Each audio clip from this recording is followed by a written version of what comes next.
Pursuant to Standing Order 1082, today we study the report to the Bank of Canada on monetary policy. We have with us the Governor of the Bank of Canada, Mr. Pollitt, and the Senior Deputy Governor, Madam Wilkins. Welcome to both of you. The floor is yours.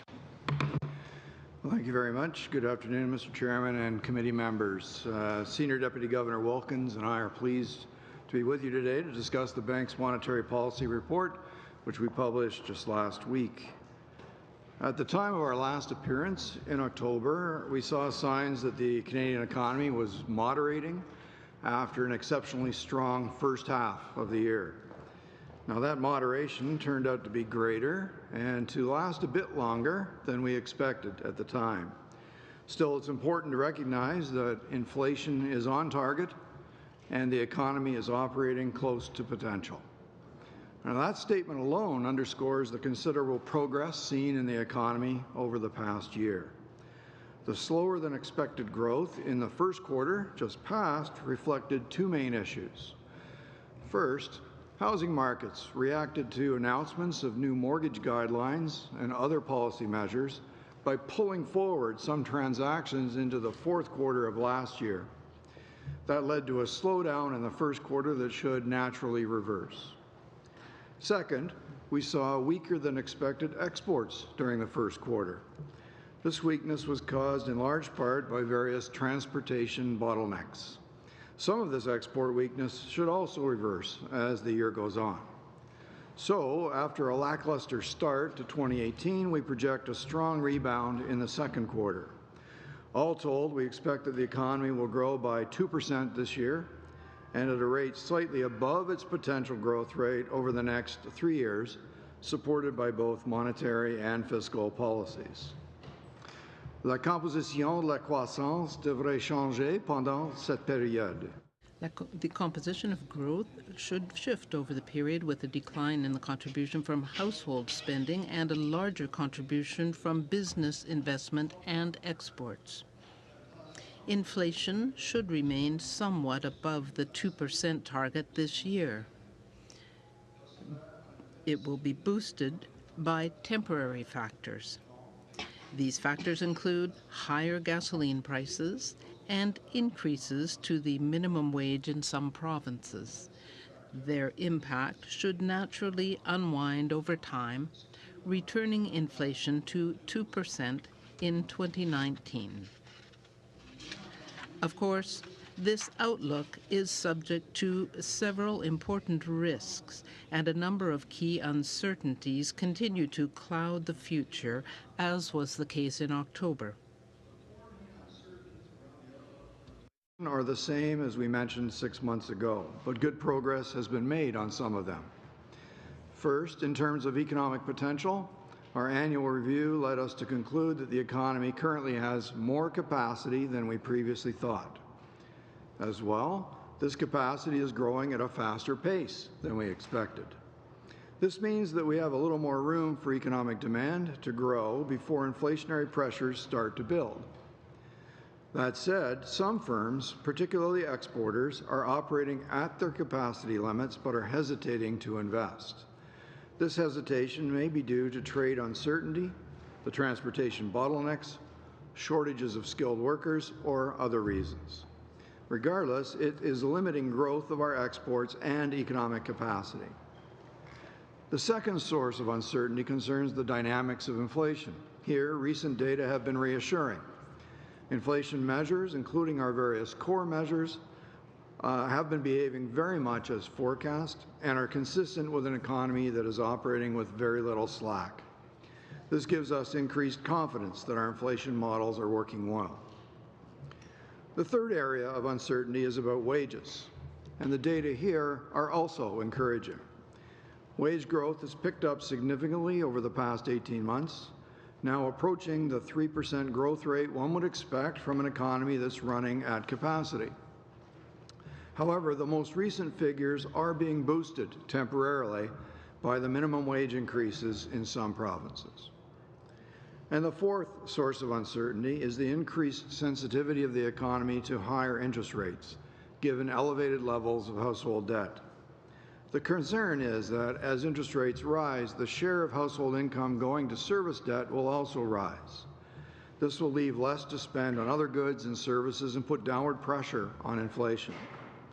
It will take more time for us to assess this issue, particularly because new mortgage guidelines are currently affecting the housing market and mortgage lending.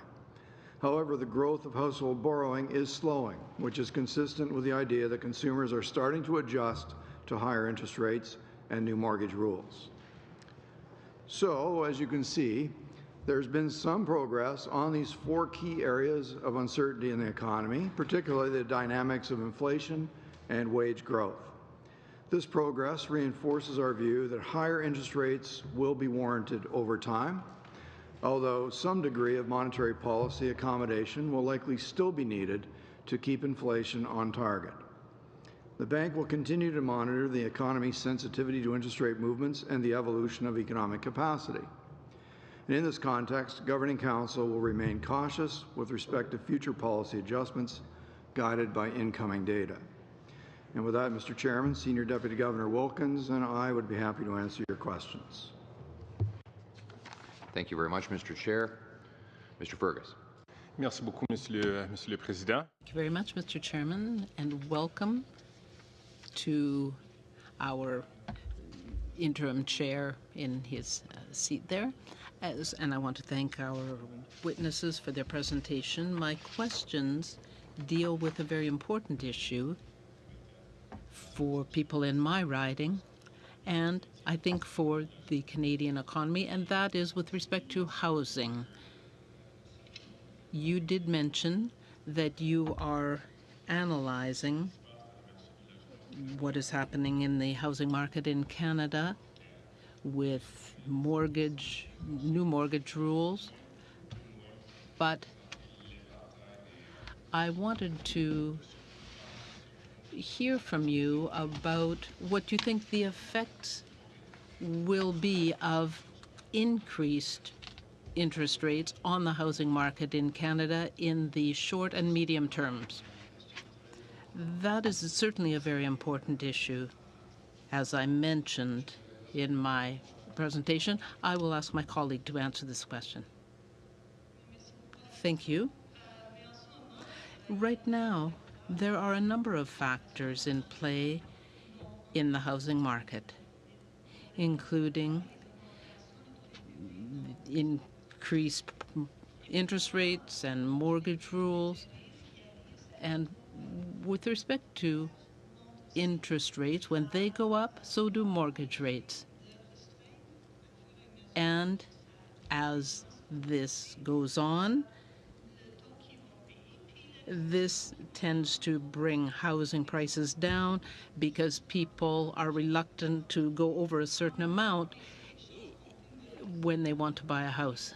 We have been looking at our models, and it is clear that the real estate market can support the interest rates that we have right now. Now, that said, we have new guidelines on mortgage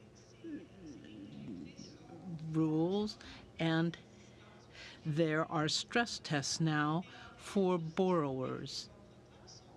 We want to make sure that borrowers are able to deal with the prospect of increasing interest rates. Before those guidelines came into force on January 1st of this year, people tried to buy before the new rules came into effect, and that means that during the first quarter we had lower rates of sales. And what we are looking at right now is to see whether this is a temporary effect. We've seen plateauing of sales in March, and we believe that real estate markets are beginning to heat up. We want to see indebtedness go down over time, and there is an effect on the economy of all this. My second question deals with that specifically. Do you see variables or factors, any indicators that give you confidence that the mortgage guidelines that were brought in to try to reduce the heating in the real estate market are actually helping to prevent the crisis that we were fearing would happen a year and a half ago? Well, we need to be clear, because the measures were brought in not really to calm the market, but to prevent problems with people having mortgages that were too high. A year or a year and a half ago, we had the mortgages that were insured, and we saw people taking on huge debts, and this problem has been reduced by these new guidelines, it would appear. Also, in the real estate market, we have seen that there has been a reduction in the market in speculation, and this is a good thing as well.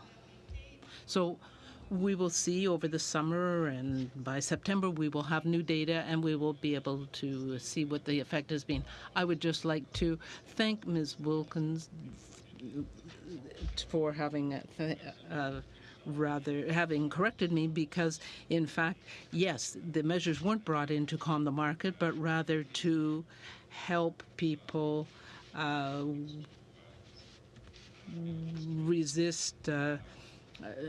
be more resistant and more resilient with respect to prospective changes in the economy.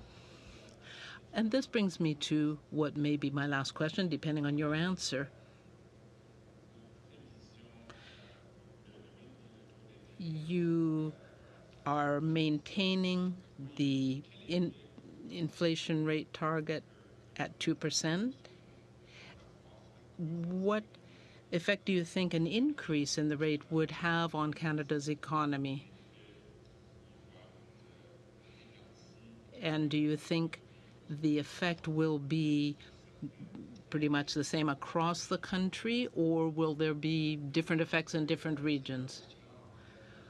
Well, this may be the most important issue here, and I mentioned it in my presentation. We understand that the economy is more sensitive to interest rates than it was in the past because of debt levels. And our model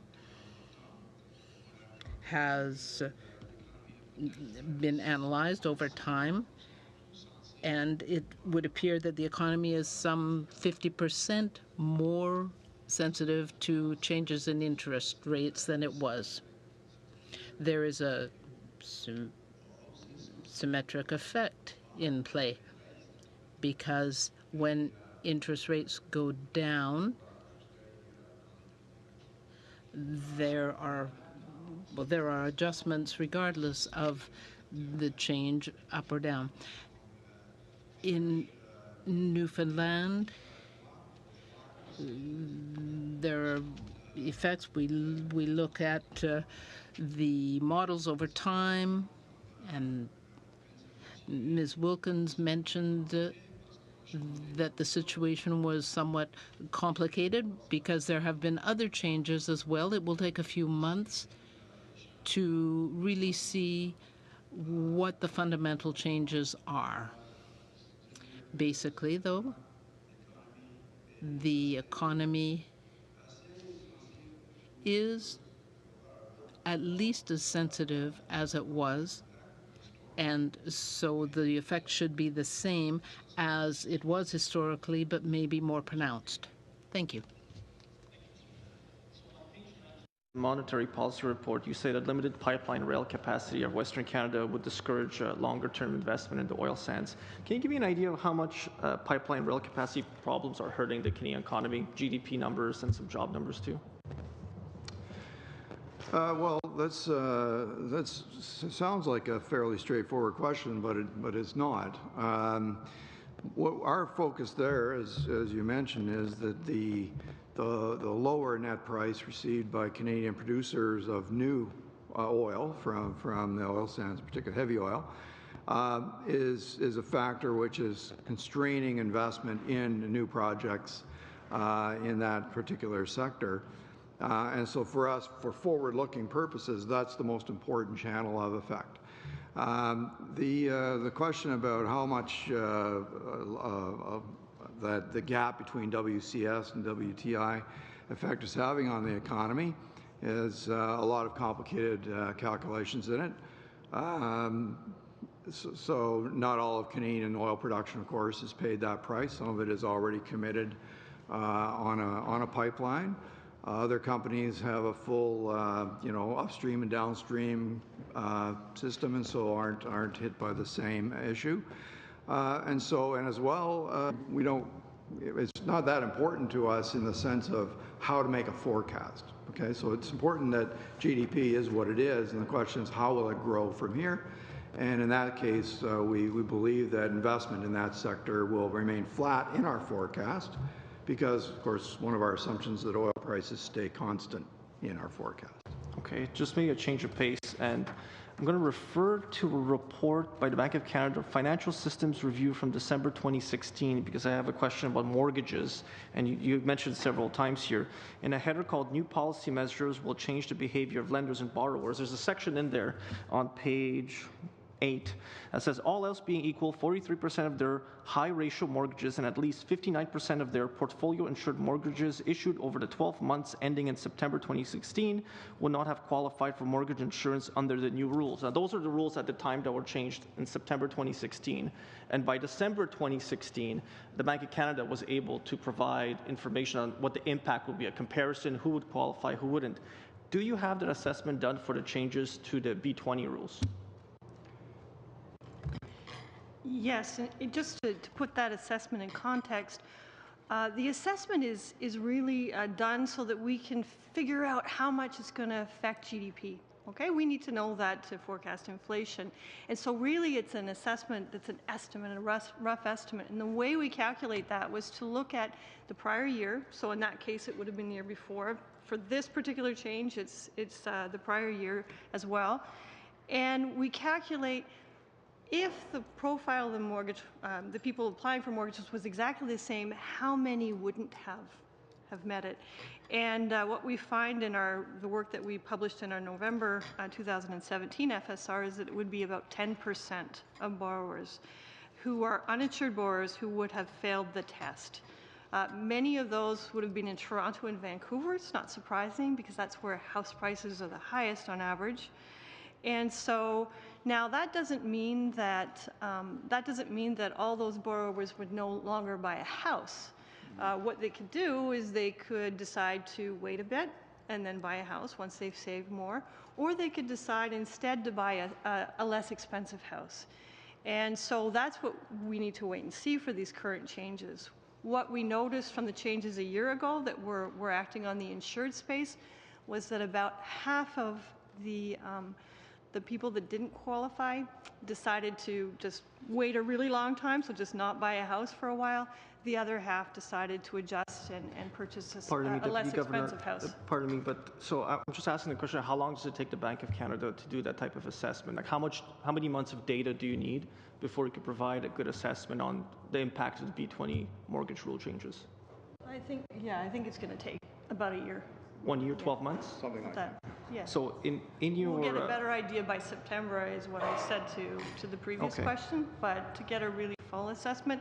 And even then you have an identification problem because there are more things changing at the same time. For example, our past interest rate increases, but we should have a better idea in 12 months? In a few months.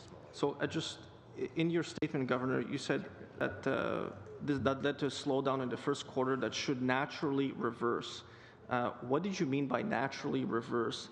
And when, in your opinion, will the markets, the real estate markets, reach the new volume equilibrium?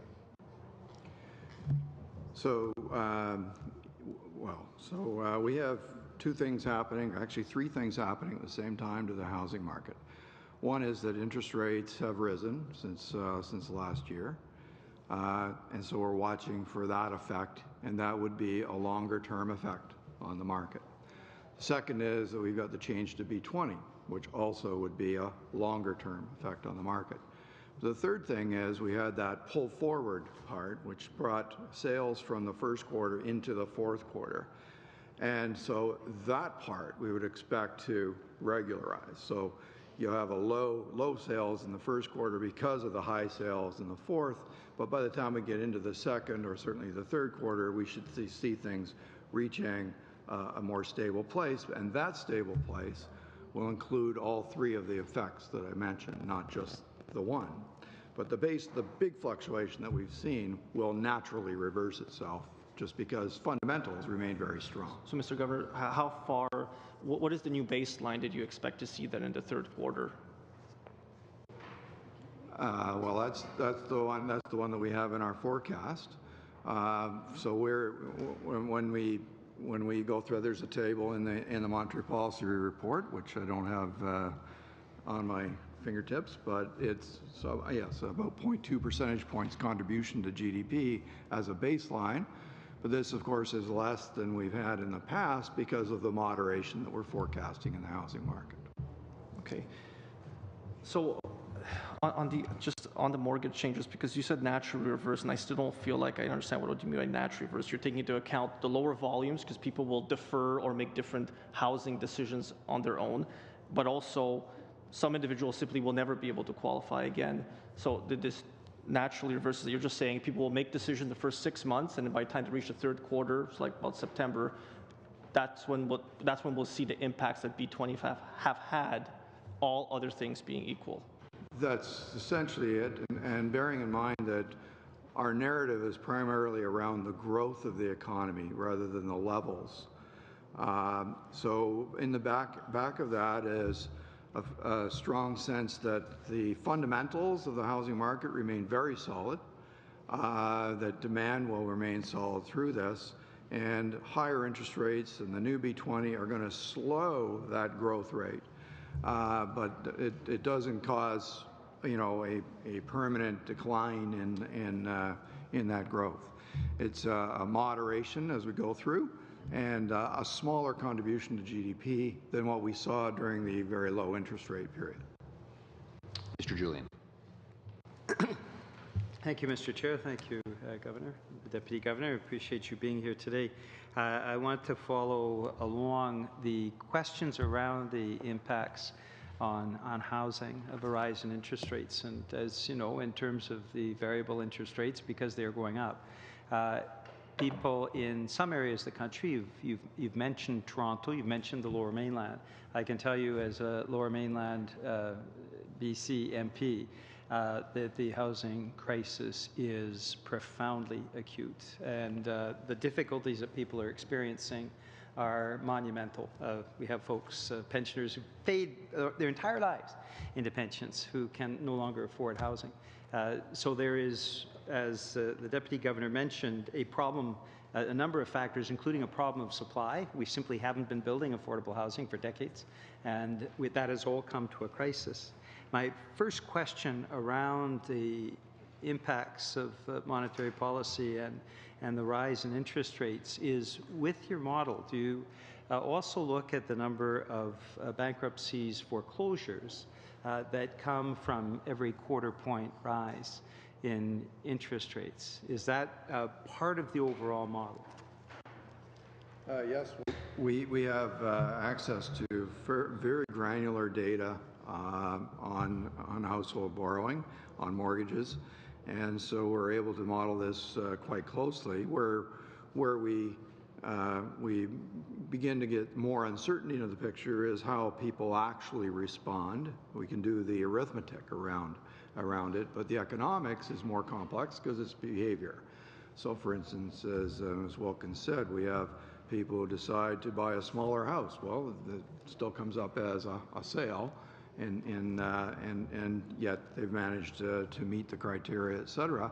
Others who delay and so on. So it's the behavioral differences where the more statistical, historical modeling comes into play, and where you have a zone of uncertainty around those kinds of predictions. That's why we can't be so definitive about how that thing unfolds. And as it unfolds this year, as I say, we've got three things happening at once, so it's going to take more than a few data points to be able to figure out how much is due to B20, how much is just due to higher interest rates, and how much is just that pull forward and then the return to normal, quasi-normal. I accept your point that it is it's a difficult situation for people. The price level of housing, none of these things that we've talked about are aimed at somehow controlling prices of housing. They're aimed at improving the sustainability of debt so that our financial system is less at risk. The price of housing is fundamentally driven by demand and supply, and the biggest thing there, of course, we've got strong demand and relatively weak supply. Yes, and I realize it's beyond your purview to comment on the supply of social housing or affordable housing or cooperative housing. That's not your role or your mandate. Obviously, it is one of the factors that the Deputy Governor just cited, replying to Mr. Fergus's question, and it's something that people feel acutely. But when we move to these new rules, there are impacts in terms of people who are perhaps at a higher level of income or at least a higher level of debt and are able to afford a mortgage. Many of the people that are impacted most profoundly would not be able to afford a mortgage when average prices are over seven figures for most parts of the Lower Mainland for single-family homes, and hundreds of thousands of dollars in terms of even condos. So it's a real problem. What I'm trying to get at is, in terms of the modeling itself, do you track? The modeling doesn't seem to necessarily indicate, or you look at the figures afterwards, but do you take into consideration foreclosures and bankruptcies as part of the overall impacts of monetary policy?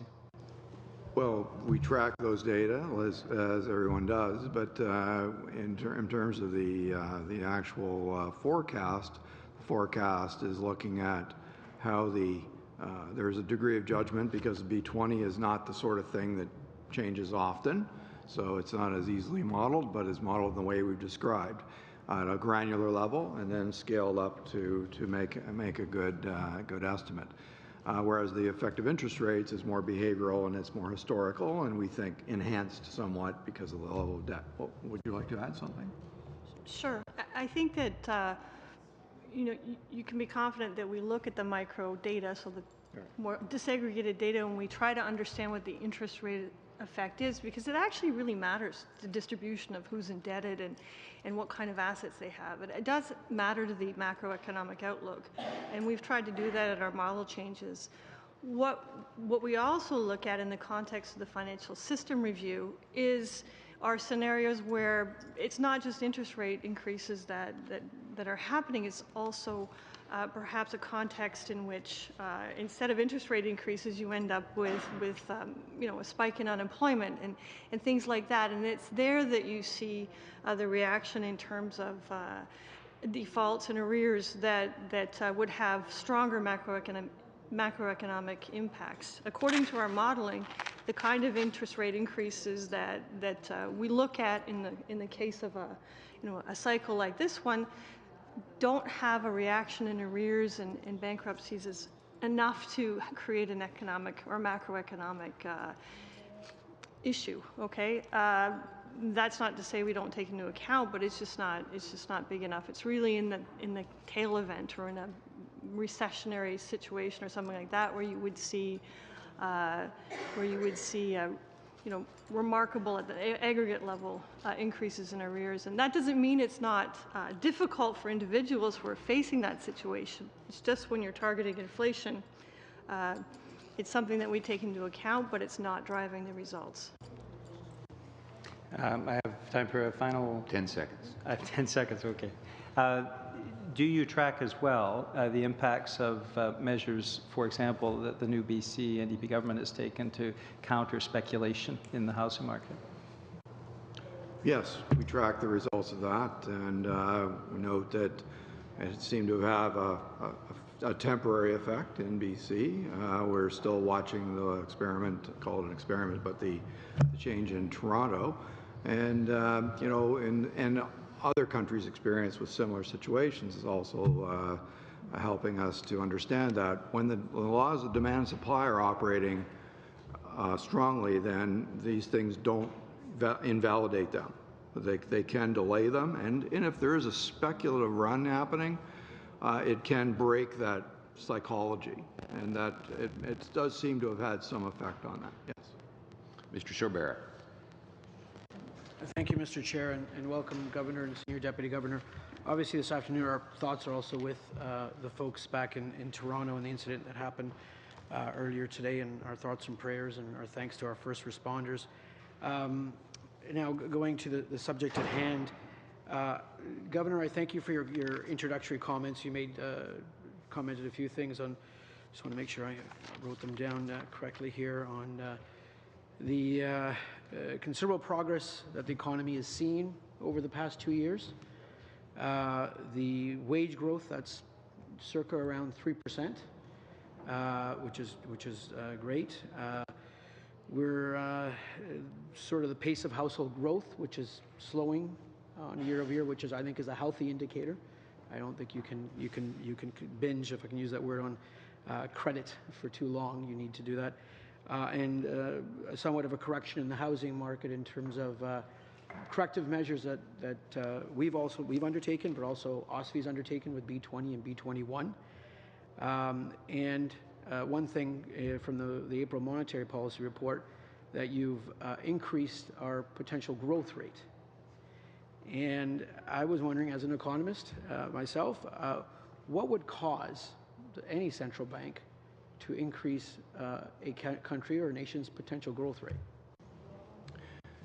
Well, we don't do that ourselves, but we are acknowledging that the economy's potential has evolved in a positive way since 1 year ago. We do a full job on that only once a year in the springtime for our April NPR. What we need to take into account then are the latest long-term data from StatsCan, which are published late in the year give the historical revisions. And the last historical revision raised estimates of investment quite a lot back in 2014, 15, 16. And that means that Canada has been operating with a higher capital stock than we believed before, and therefore potential output has been higher, and furthermore, its growth rate is slightly higher. And that, of course, is good news. We speculated last time we were here that as the economy reaches its level of capacity, investment would begin to pick up more and build more capacity. And that is happening too. But as I indicated, less than we would otherwise expect because of the uncertainty that companies face, particularly around NAFTA. My second question refers to the labor market. And as I often go around the riding that I'm blessed to deal with and blessed to represent, a number of employers have remarked on labor vacancies and the difficulty in finding labor. On page 13 of April's Monetary Policy Report, it says job vacancies have risen by nearly 25% in the past year, with a number of 470,000 job vacancies from coast to coast to coast. But there's a little catch-22 there, in the sense that the bank has identified that we have still a long-term unemployment rate issue. I think one of the measures, and I want to make this plug, one of the measures we brought in the budget, which is the Canada's Workers Benefit, which hopefully will pull in more folks into the labor force. So I was wondering if you could talk about that with the idea of wage growth falling in, on how we can continue to attempt to attract people to enter the labor force, whether they're retired or taken themselves out, and how important that is to actually increase our potential output even more. Well, it's true that one can't really build too much more potential output without the people. Okay, so it's, that process I described of higher investment is usually means an expansion in a company and therefore more jobs also. Now, it's true that the statistics on vacancies, 470,000 is a lot of vacancies, and it's up a lot over the past year. That is, of course, a symptom of a very strong job market, but it's also a symptom of, when I talk to companies, what they tell me is we're having trouble finding people with the skill set that we're looking for. It can be a geographic mismatch, or it can be just an absolute shortage mismatch. And Governor, how much time? I have a couple of minutes left there, I'm sure. Thank you. One question I had, the business loan survey came out before, I think it was last week, which is an indicator, a survey outlook, I think it's called, an indicator that I looked at, and it seemed pretty robust. We've had rates, the overnight rate, which is at 1.25%, and versus where it was even in 2010, above 4%. And inflation, when it came in at 2.3%, which you've identified some transitory factors, which was the highest rate in 4 years, I believe, on a year-over-year measurement. And it seems to me that should we be worried about inflation, especially not on the wage side, but just on the cost side at all? Rates have been been low for a very long time, since the financial crisis in 2008. And we see U.S. yields now backing up to around 3%. Should we be concerned, Governor and Senior Deputy Governor? Well, no. Our forecast is for inflation to be 2% in the window in which we have some influence over it, which is 18 months to 2 years from now. And that over this year will be above 2%, but because of short-term factors that we've identified, primarily energy costs. And so those things will come out in a year-over-year basis by the end of next year.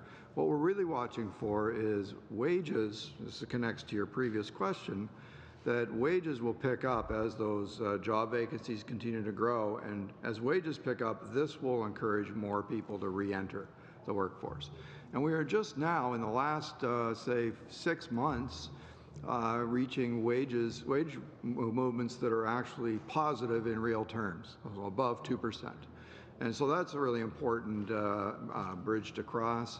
And as we said, when we get up into the 2.5 to 3% zone, then we've got more scope for getting faster reintegration of people back into the workforce. A very quick one on trade, because obviously trade is very important for a small open economy such as Canada, and with the ongoing NAFTA negotiations. There have been some green shoots on trade. This past week and last couple of days, Mexico signed a free trade or trade investment accord with the European Union. We've joined CPTPP. We've concluded our CETA agreement. The European Union has also made the same agreement with Japan. So we are seeing, there is some protectionist hubris at the top, but and we've also entered into negotiations with Mercosur. I think that's important for Canada and further trade liberalization for the global economy. And can you talk about, I know in the NPR you comment on measures in the States and you comment on global trade patterns, and you identify it as a risk for the Canadian economy, which I understand. But suffice to say, there are some policies being put in place by governments around the world for trade liberalization.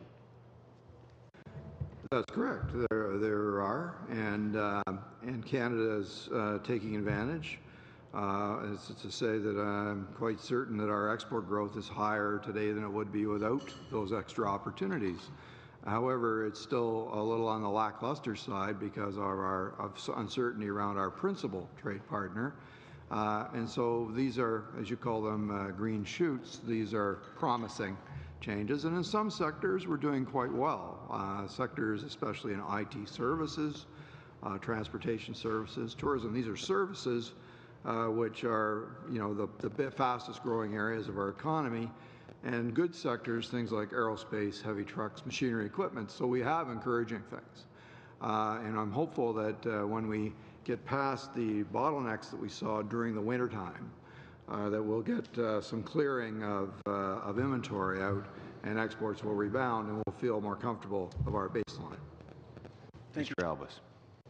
Thank you, Mr. Chair, and I also want to thank the Governor and the Deputy Governor for being here today, the work you do for Canadians every day. Governor, just during the pre-budget consultations we did across the country, there was talk about concerns around NAFTA and competitiveness. I certainly appreciate Member Sabera raising the need to continue to open up free trade market access for Canadian producers. The challenge is, though, as you know, Governor, that we may be able to open up new markets, but if we do not have competitive products at a competitive price, then we may not be able to succeed in the world. You've mentioned in the report, page 19, concerns around being able to access some of the global growth in areas like trade, specifically because of competitiveness. Is investment going to the United States for instead of being invested here? And what steps can we take as parliamentarians to encourage the government to do what it can to encourage more investment in this country? So our source, our primary source on questions like these are our BOSS, our Bank Outlook Business Outlook Survey, which is quarterly and quite a thorough one. We've got companies now for quite some time have been talking about the uncertainty around NAFTA, giving them pause in their investment decisions. A pause is one thing. Another is a step further where a handful of examples have said companies that already have a cross-border a company that straddles the border, capacity on both sides of the border, may be focusing more of their attention on their U.S. presence because of that uncertainty. That's very early days for this because these are long-term decisions. Nevertheless, as we say, there are competitiveness challenges, which are, no by the way, not actually that new. They've been kind of with us for quite some time, are often spoken about by the companies that we talk to, and so I mean, investment, in fact, is doing all right, but we think would be stronger without that uncertainty around NAFTA. And so the sooner that it becomes clear to people, then I think the better for business decision making. In terms of what happens to other sources of competitiveness, those are obviously very structural things in the Canadian economy, such as energy costs or regulatory burdens. Those are other things that companies mention to us. Do you want to add anything, Carol? So again, and I appreciate that because you talk about in your opening statement about animal spirits in the United States and how there could be a good as well as a negative side, but I just would refer to it that while investment is going to the United States because they see those opportunities happen, when we look at our own lack of business investment or reinvestment, or if you look at some of these decisions that are being put off, it is further compounded when you have regulatory structures, whether they be new taxes, higher taxes, or new regulatory regimes like C-69 that the energy industry, for example, has said that there will be no further pipelines. Complicated with the fact, speaking of pipelines, there's quite a discussion that's happening around those things. So that kind of says to Canadian investors and to international investors that we may not have it. Are you concerned with these imposed taxes and regulatory structures that may dissuade people from investing here and now in this great country? One of you talked about the report, and there's an interesting chart in the report that looks at different sectors for which you can measure capacity, and you can see that a lot of companies in different industries are actually at their historical or above their historical capacity constraint. And so you would think that given the growth of the U.S. economy that there would be this incentive to invest. And so in part, that's why businesses, when you look at our survey, say, yes, it is the right time to invest. And at the same time, because of the capacity, but at the same time, we're not seeing it as much in the numbers as you would expect at this time in the cycle, given what's going on. And part of it, what businesses are saying, is related to NAFTA. And part of it is just related to longer-term structural issues with the Canadian economy. And so in our outlook, we've decided to take on board some of that uncertainty with respect to investing and mark down our investment profile. It's still going up, but by less than it would have otherwise.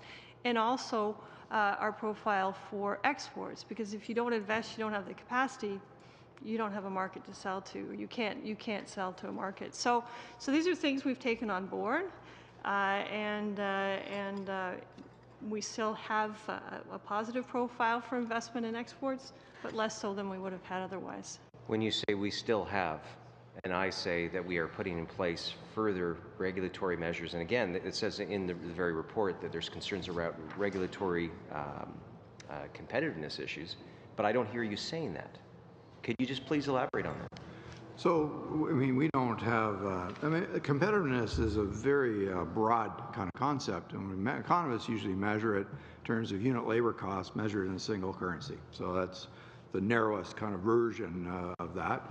But of course, it does, from a company's point of view, anything that costs them money is part of their competitiveness equation. And so it could be, as Carolyn's mentioned, like a regulatory burden, or it could be taxes, or it could be any of those things. Electricity costs are mentioned to us often. These are things, what we're saying is these are what people are mentioning to us in our survey. We don't have a measure of those things except to look for reasons why the data on exports or investment are not performing as well as our models suggest that they would be. Mr. McLeod. Okay, thank you.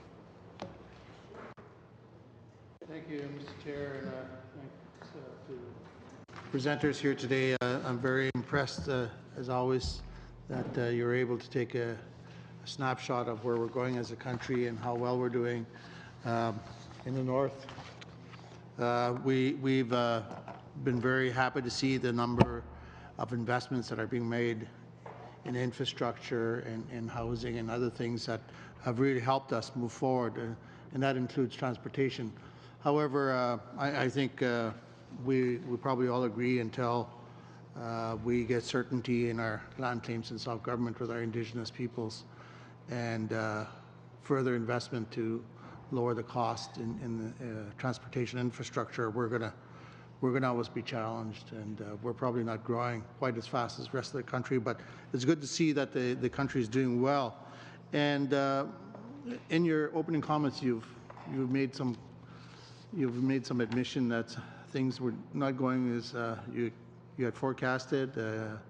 In your first paragraph, you said some things are taking longer, and in another place you said the capacity is growing faster than you expected. So I guess it's a hard read at the best of times. But I wanted to ask if you could elaborate more on the measures in this year's budget that are really leading to the improved economic outlook. If you could tell me that first. Okay. Well, we don't comment on individual measures, but what we do is to take the budget in its entirety and seek out, distill out what its macro effect will be. Maybe I could be a little more specific. In January, you had some comments, then you revised it since January. Why did that happen? Oh, I see. So, well, what happened since January was everybody had a budget, and so we update what the fiscal stance for all the provinces and the federal government together in one line. What is that adding to the economy? And so I'd say the biggest contributor to that difference is the Ontario budget. And yeah, so it's significant, and there are, of course, budgets in lots of other provinces. So the point is that we update that. There's a factor in our model which contains the fiscal stance for all levels of government in Canada, and that has increased since we were last year, and it's increased since January. Yes. My next question is about a recurring theme in your report that states the economy is currently operating at near capacity. And so I want to know how did we get to this level and the implication of being near capacity, and how could that be addressed, or does it need to be addressed?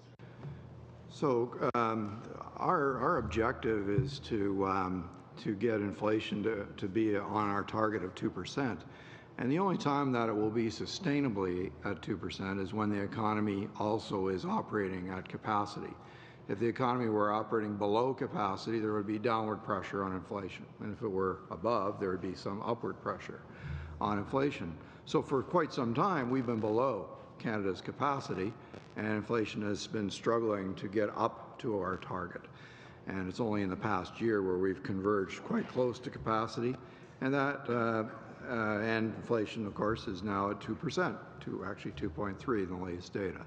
So how we got there was, of course, a combination of a healing economy after all the damage that we had before, and then the subsequent damage came from the oil price shock. So those are the two, the global financial crisis and then the oil price shock are the two major things that set us back over the last decade.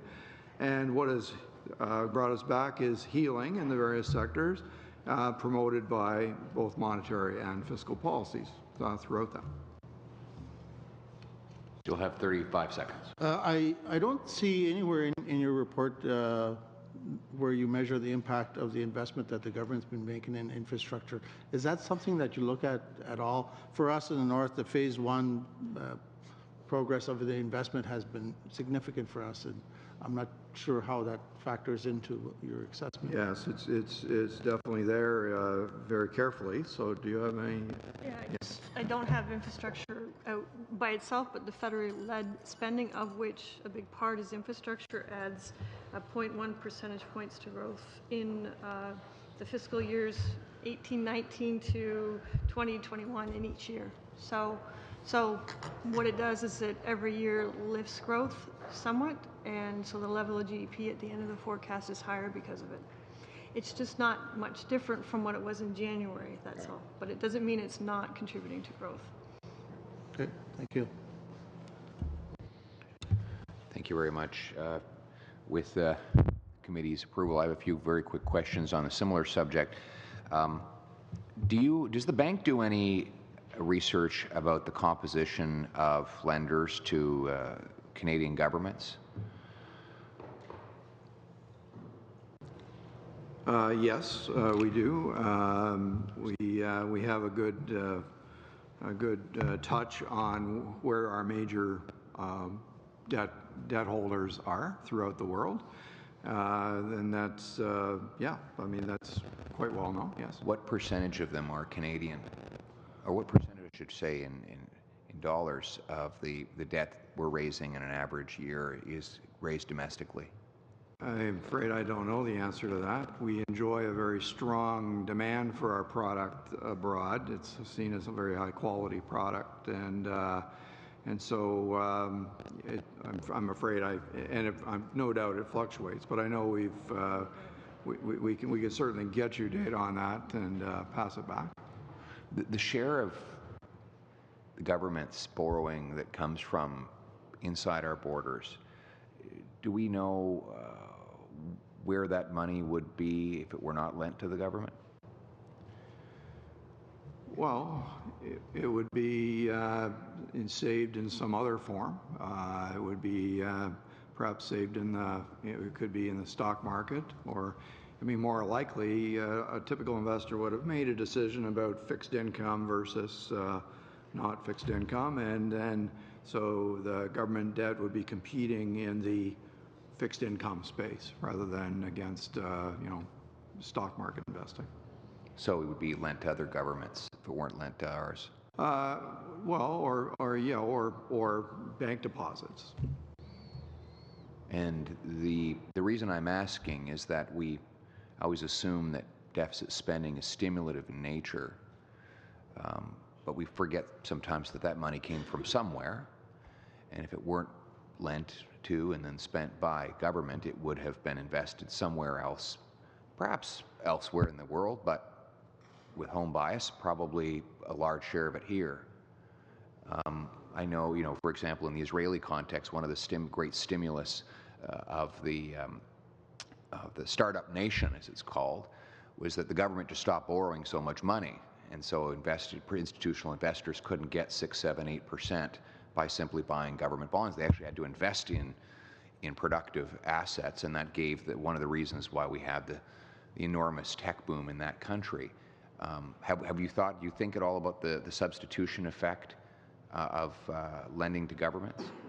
Well, I would, of course I've thought of that, and I think that one of the premises that lies behind that analysis is that the economy is operating at its capacity already, or so the difficulty that we've had for some 10 years now is the economy has been falling well short of its capacity, and therefore inflation has been drifting lower below target. So monetary policy has been stimulative throughout that period, and fiscal policy has also, in the last few years, also been making a contribution to the overall level of demand in the economy. So that we would just say that is an accounting phenomenon. That's how one of the reasons we got to where we are. And in the business cycle, is there any point when it's appropriate for the government to balance its budget? Well, I won't make pass a judgment on that. One thing that we have talked about, and I have talked about myself, is the question of what do different mixes of fiscal and monetary policy do? And one of the things that if the economy is facing shocks, which we have, of course, and not just shocks, but the legacy of those shocks, means the economy is like riding a bike up a hill. It's hard work to get up the hill. And in that context, some form of stimulative policy is advisable in order to get the economy back to its potential. And when monetary policy does it through interest rates, it's the household sector that does most of the borrowing for houses and cars, et cetera. If it's the government that does the extra stimulus, then it's the government that does the extra borrowing. So you can picture two stocks of debt, fiscal debt and household debt, and it's you face a choice by choosing a mix between the policies about who is actually doing the borrowing. And over these past 10 years, for us, it's been mostly a matter of households, and we have a household debt problem, which is well known. Aren't they the same people? Well, they are the same people, but there is a difference between them. I mean, I'm just saying you would have debt one way or the other, and I'm not saying what's the optimal distribution.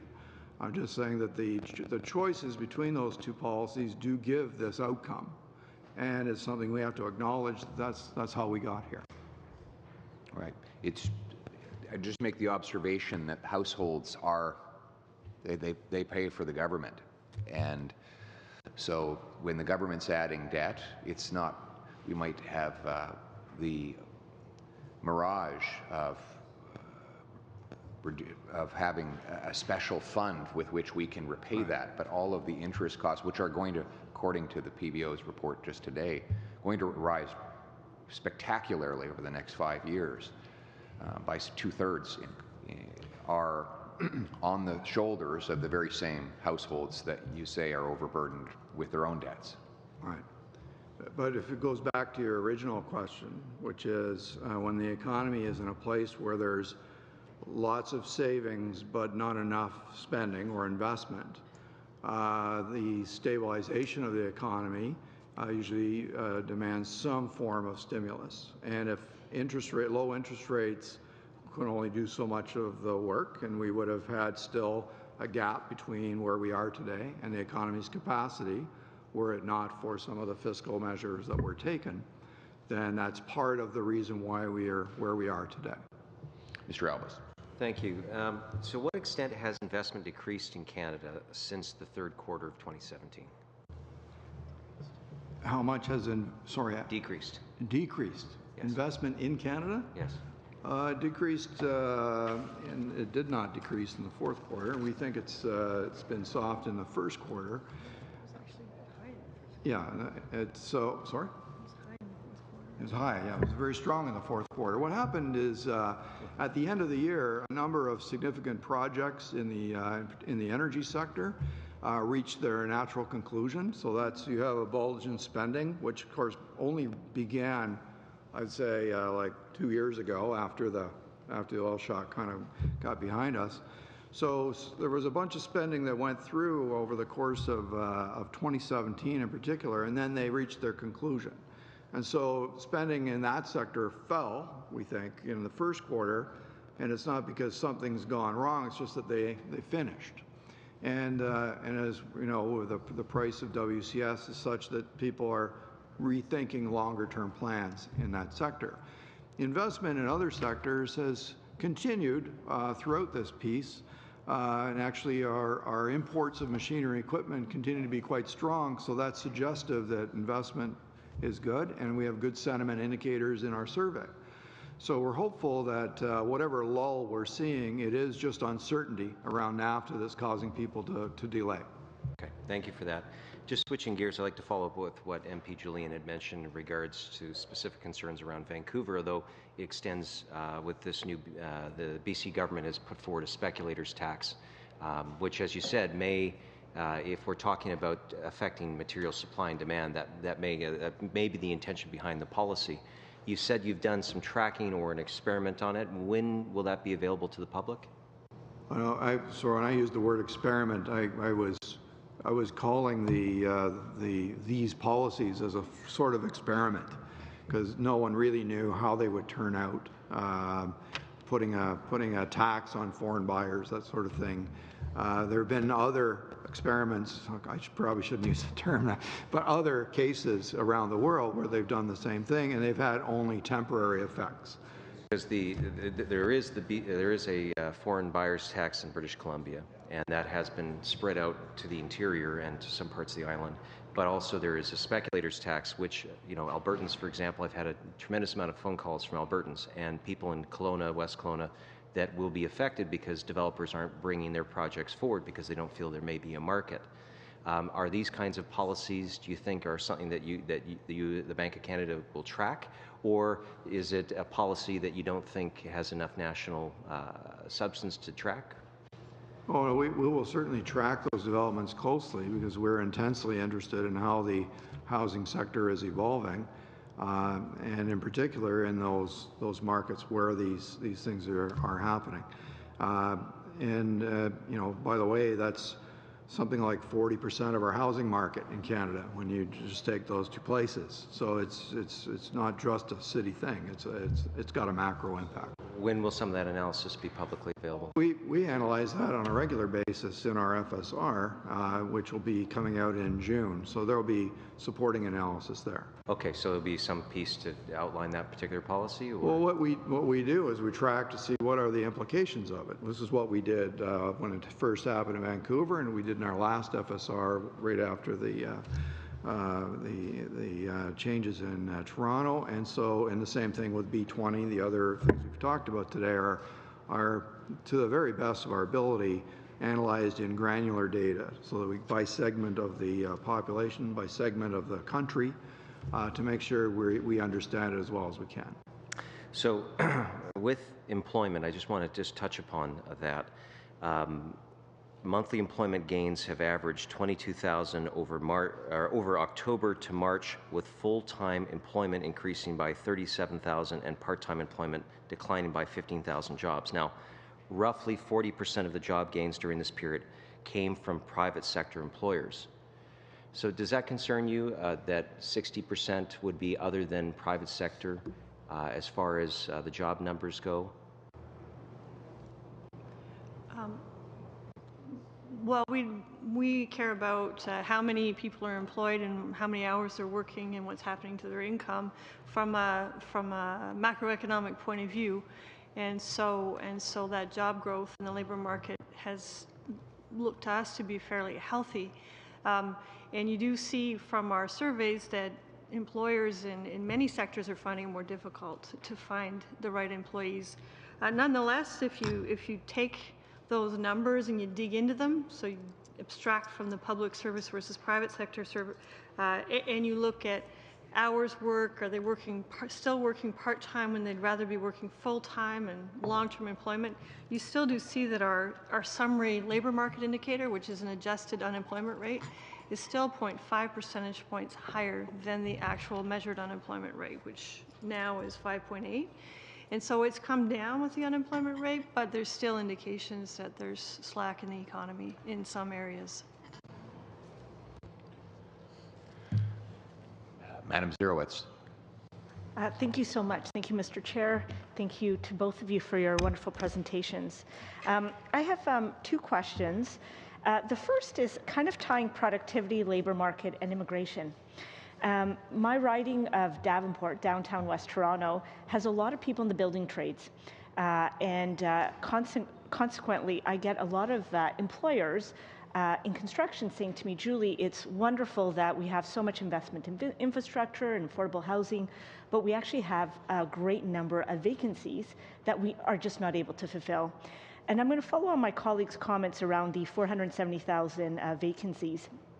I wonder whether or not you're able to break down that 470,000 between skilled workers and maybe highly skilled workers, et cetera. So that's part one of my question. The second part is, I had read from a very credible source that a lot of Canada's productivity has come from immigration. And so I want to know whether that's true and whether our current immigration levels is right in order for us to continue to support growth here in Canada. And I guess my last part of the question is, if we're not able to fill the 470,000 vacancies, what's the impact to our economy? Okay, well, that's a lot of interesting questions. In terms of the vacancies, I mean, what companies are telling us is that the vast majority of those vacancies are vacancies for skilled workers, and it's the lack of supply of workers with the appropriate skills that is causing that to be in this way. As I said before, it's possible that it can be a geographic imbalance. We could have pockets of very skilled workers still in oil-producing provinces, Alberta in particular, where they have not moved to where the jobs are. So this of course can be one of the reasons. But from what it sounds to me is that it's become more general. And we look to where the growth has been. The highest growth rate in job creation has been in IT services. And so, financial firms with 600-700 IT workers in them, whereas it was 200 before. Really, really big growth, and these are, of course, very high-skill jobs, very well-paying jobs, and so that may be just something that takes longer for the supply of workers to meet that demand. And of course, one of the solutions, as you suggest, is through immigration. And so immigration levels, of course, are higher than they were before, and everybody knows where the skills are short in the market, and so there's a guidance thing that's happening there.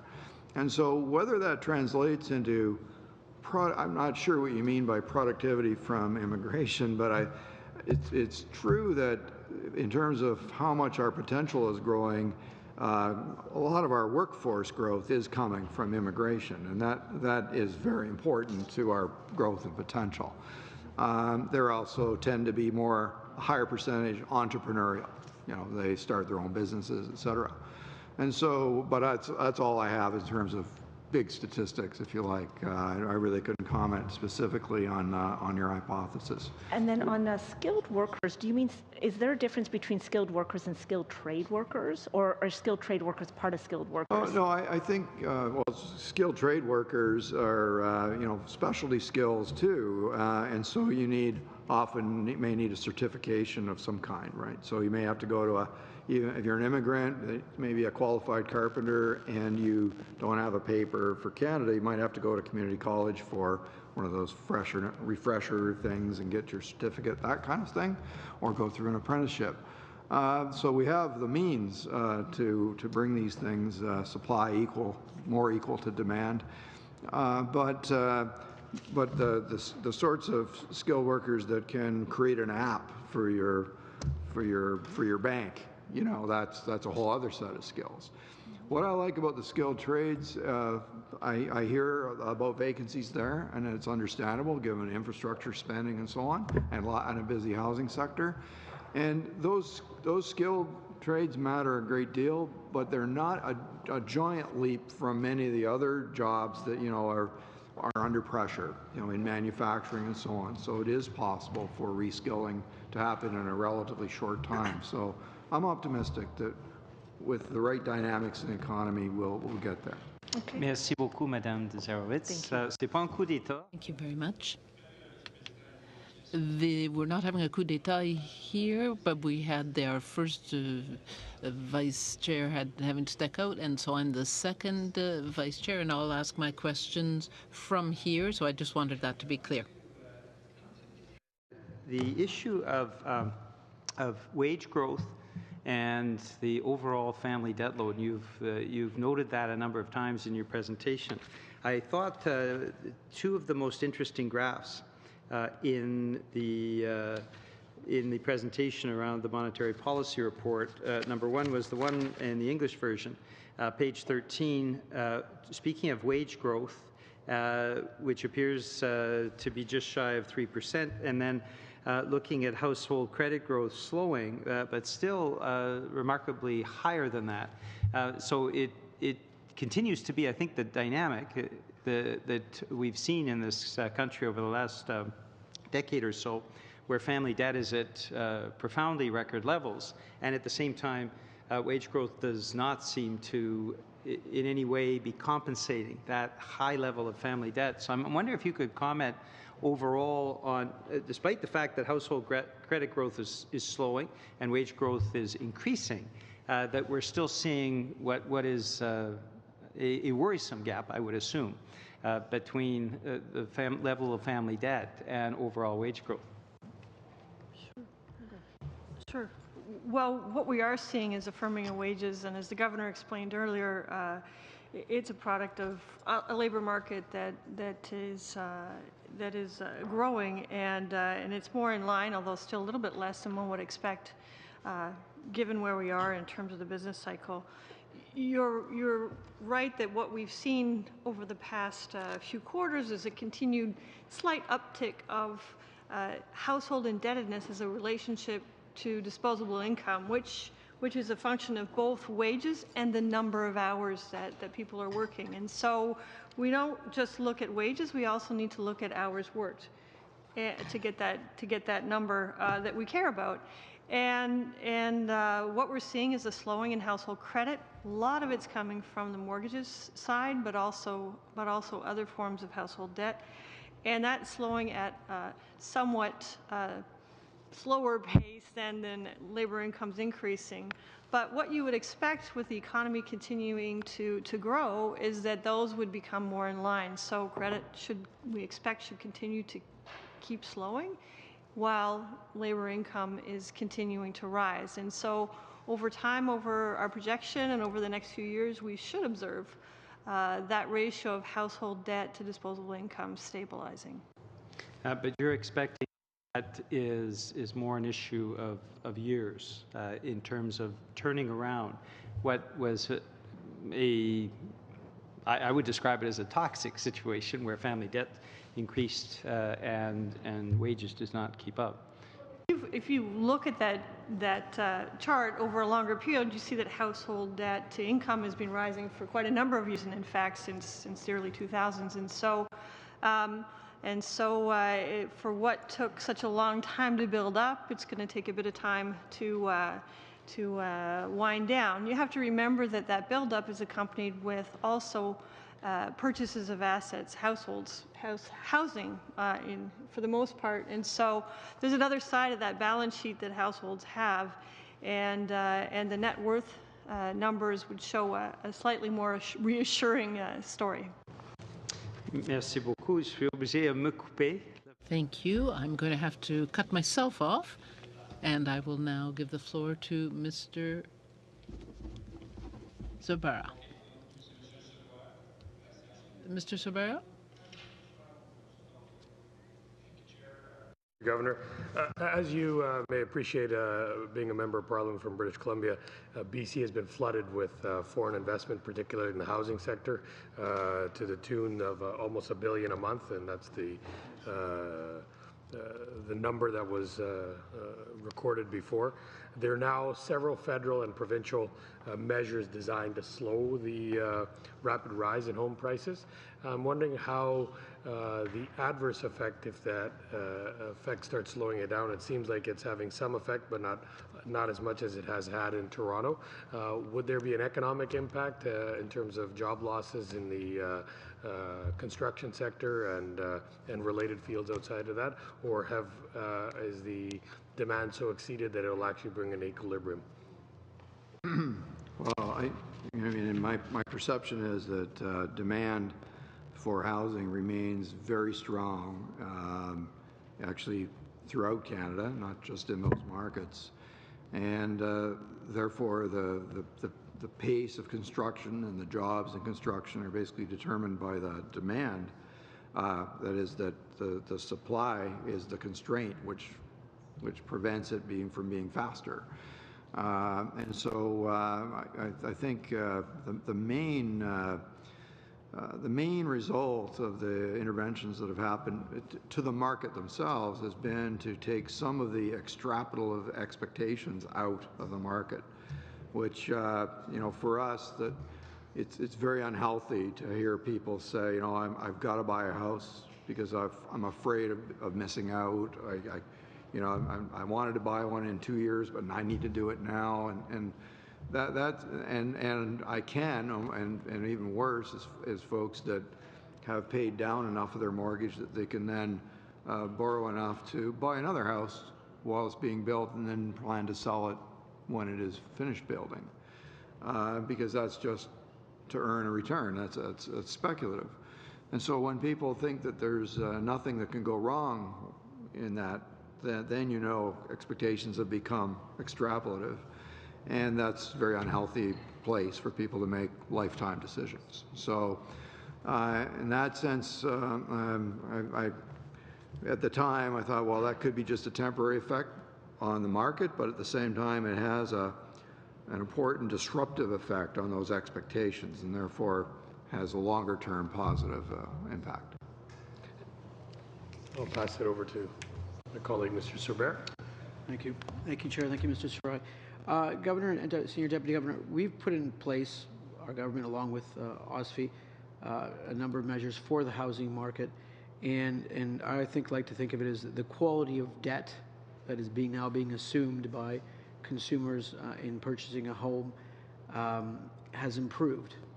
And I look forward to reading and seeing the June financial stability report.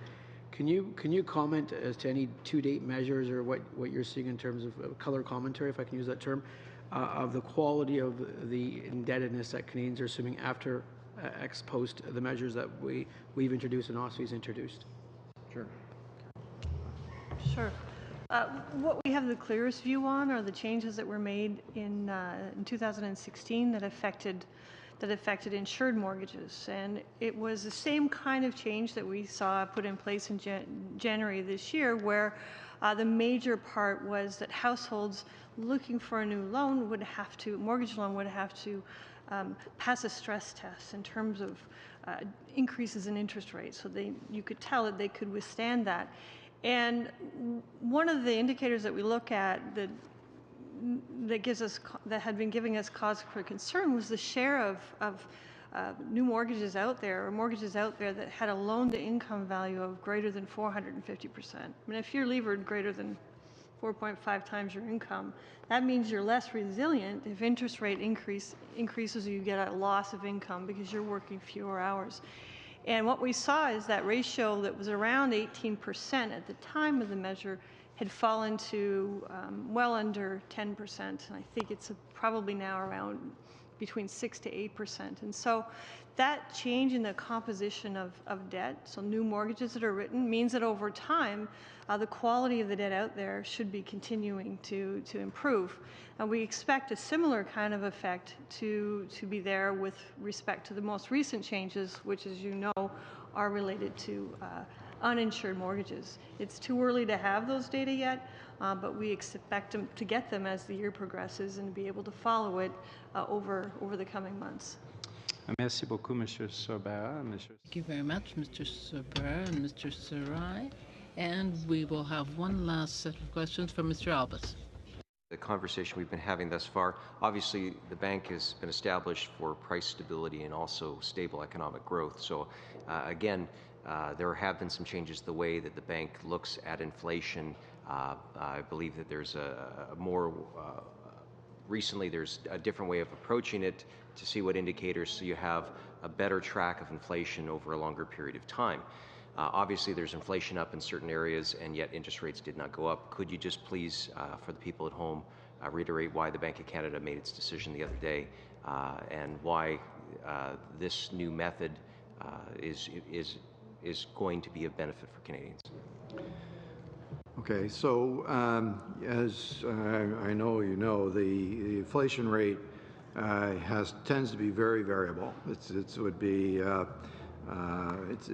being influenced by many short-term things, and so we're always looking for a better way to filter out those variations, especially since as a policymaker we know we can only affect inflation 18 months to 2 years from now.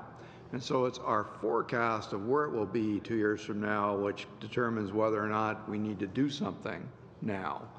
And so we have to see through all that, all the noise in the data. So we created some core measures which were intended to strip out the noise, and we published them and we said we're going to follow them, and they promptly fell well below 2%, and of course gave rise to concern that maybe our modeling was off. So we did a lot of extra modeling over the past 18 months or so, and sure enough, as expected, those measures have converged very close to 2% over the last 6 to 8 months.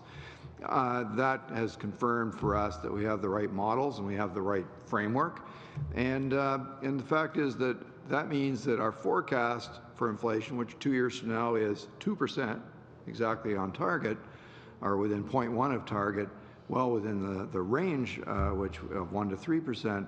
That means, you know, we've got given what our outlook is, we have monetary conditions roughly where they should be, and in that context, the fact that inflation is rising above 2 for now is due to temporary factors, and we can see through them. So we explain that to people so that people can keep their expectation firm at 2, and the economy should continue to run nicely on that. And so when I return to my riding, one of the benefits of being able to go home and chat with people is you kind of hear where they're at. And the first time, Governor, and I'm actually going to direct this question to the Deputy Governor, I've had constituents discuss from different conversations, different people, different backgrounds about cryptocurrencies. And I do know that you've made some statements recently in the need to have a broader contextual look at it, not just from a Canadian viewpoint, but an international one. But you also made a distinction between a cryptocurrency itself, or what's broadly referred to as cryptocurrency, and calling them instead crypto assets. Could you please give an explanation to the Canadian public why you're using those terms, and what, from the Bank of Canada's position, should be the proper way to start discussing these things? Because many people are talking about them in terms of speculation, gambling. Some people are looking at them in terms of investments. So it would be helpful to have some context for them. Sure. It's really important that people who purchase these kinds of assets know what they're purchasing. They know what that asset is. And when you think of a currency, what a currency is something that you can store value. You can use it in a store to buy goods and services, and that you can be reasonably assured of what the value is going to be one day from the next, like you can with the Canadian dollar. That's why we target inflation, so that households don't need to worry about that kind of fluctuation in the value of the holdings that they have.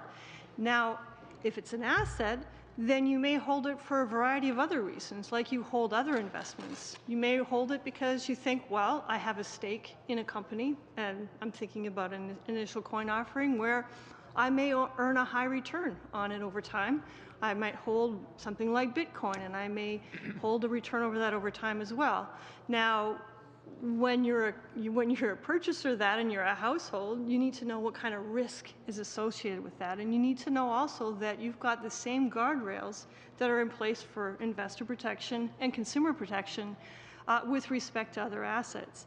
And so what I have been saying, and as well as the governor and the G20 countries, in fact, is that it's really the right time to start to put in place a regulatory structure that provides those guardrails, whether it's guardrails against anti-money laundering, terrorist financing, or just guardrails to make sure that the investors know what they're getting into. And so in order to do that, the best approach is for regulators and concerned parties in Canada to get together and think about, well, how are we going to define these things? How are we going to treat them in our current regulatory environment? And also to do that internationally, because these are cross-border assets. They're being traded all over the world, and so if we're not consistent across the world, then we're likely to be faced with regulatory arbitrage. Merci beaucoup, Mr. Albas. Thank you very much, Mr. Albas. Hearing before us today, very interesting discussion. We hope to have you back before the committee again soon. On va prendre une pause de 5 minutes pour préparer les prochains témoins. Take a 5-minute break to welcome our witnesses after.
All right, we're going to proceed with our next panel of witnesses. Mr. Frechette, the Parliamentary Budget Officer, cannot be with us today. I understand for illness reasons, but we do have with us the Deputy Parliamentary Budget Officer, Mustafa Askari. We have with him on the panel Chris Mathieu, who is the Senior Director of Economic and Fiscal Analysis, Trevor Shaw, Economic Advisor and Analyst, Tim Schultz, Economic Advisor and Analyst, and Carly Milanek, who is a Financial Analyst. So without further ado, please begin. Thank you, Chair. Bonjour, Monsieur le Président, Monsieur. Good afternoon, Mr. Chairman, ladies and gentlemen, committee members. I thank you once again for having invited us to appear before you in order to discuss our economic and fiscal outlook for April 2018. As you know, the Parliamentary Budget Officer supports Parliament by providing economic and financial analyses to members of Parliament in accordance with Section 79.1 of the Canada Parliament Act. The Parliamentary Budget Officer's role is to improve the quality of parliamentary debate and to promote greater transparency and accountability in budgetary matters. Furthermore, in accordance with his mandate, as prescribed and outlined in the Act, we provide financial and economic outlook details. Domestic policy developments that will impact the Canadian economy over the medium term. These include changes to fiscal policy in the United States and implementation of the Canada's carbon pricing levy, as well as expected fallout from ongoing NAFTA negotiations. We have incorporated assumptions of the impact of these developments into our April outlook. We project real GDP growth in Canada to average 1.7% annually over 2018 to 2022. Over the medium term, we expect the Canadian economy to rely less on consumer spending and the housing sector as business investment and exports make a greater contribution to economic growth.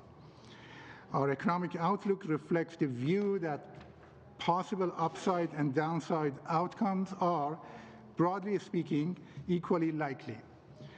In terms of downside risks, we now believe that the most important risk is weaker export performance. In terms of upside risk, we maintain that the most important risk is a stronger household spending. Compared to our October outlook, the projected level of nominal GDP, the broadest single measure of the tax base, is on balance unchanged, with upward revision to GDP price levels offsetting downward revisions to real GDP. On the fiscal side, revisions to our outlook for the Canadian economy have modest impacts on our medium-term projection of the budgetary balance. Incorporating our new projection of direct program expenses along with new year-to-date financial results contributes to reducing projected budgetary deficit on a status quo basis that is prior to policy actions taken since October 2017. We estimate that policy actions taken since the government's 2017 fall. The interpreters have not been provided with the text, and they would ask that the witness slow down, please, because we're doing a translation without any documents in front of us. Thank you. These new measures more than exhaust the projected increase in fiscal room, resulting in somewhat a larger budgetary deficit compared to our October outlook. Cela dit, nous prévoyons. That being said, we are predicting that the budgetary deficit will reduce slowly to establish itself at $10.6 billion in 2022-23.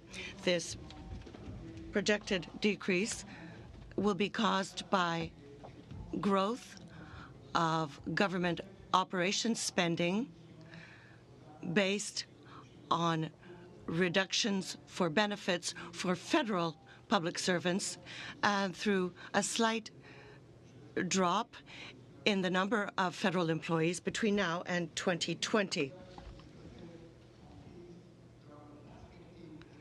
In our economic outlook, in the absence of other strategic measures, it is very unlikely that the budget will be balanced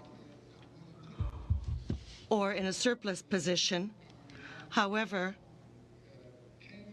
we believe that there are about 75% possibility that the federal debt ratio to the GDP will reach 30.9% between now and 2020-2021. That provides PBO's independent costing of 10 large revenue and spending measures announced since October 2017. These measures are fully reflected in our April fiscal outlook. Altogether, PBO's costing of these new measures is $1.4 billion higher than the government's estimates provided in Budget 2018.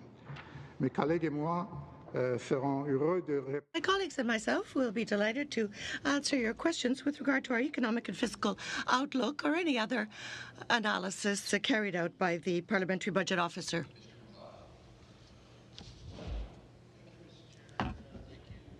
Today, I'm very happy to see the presentation here today. And in your economic and fiscal outlook, you analyzed the impact of carbon pricing levy.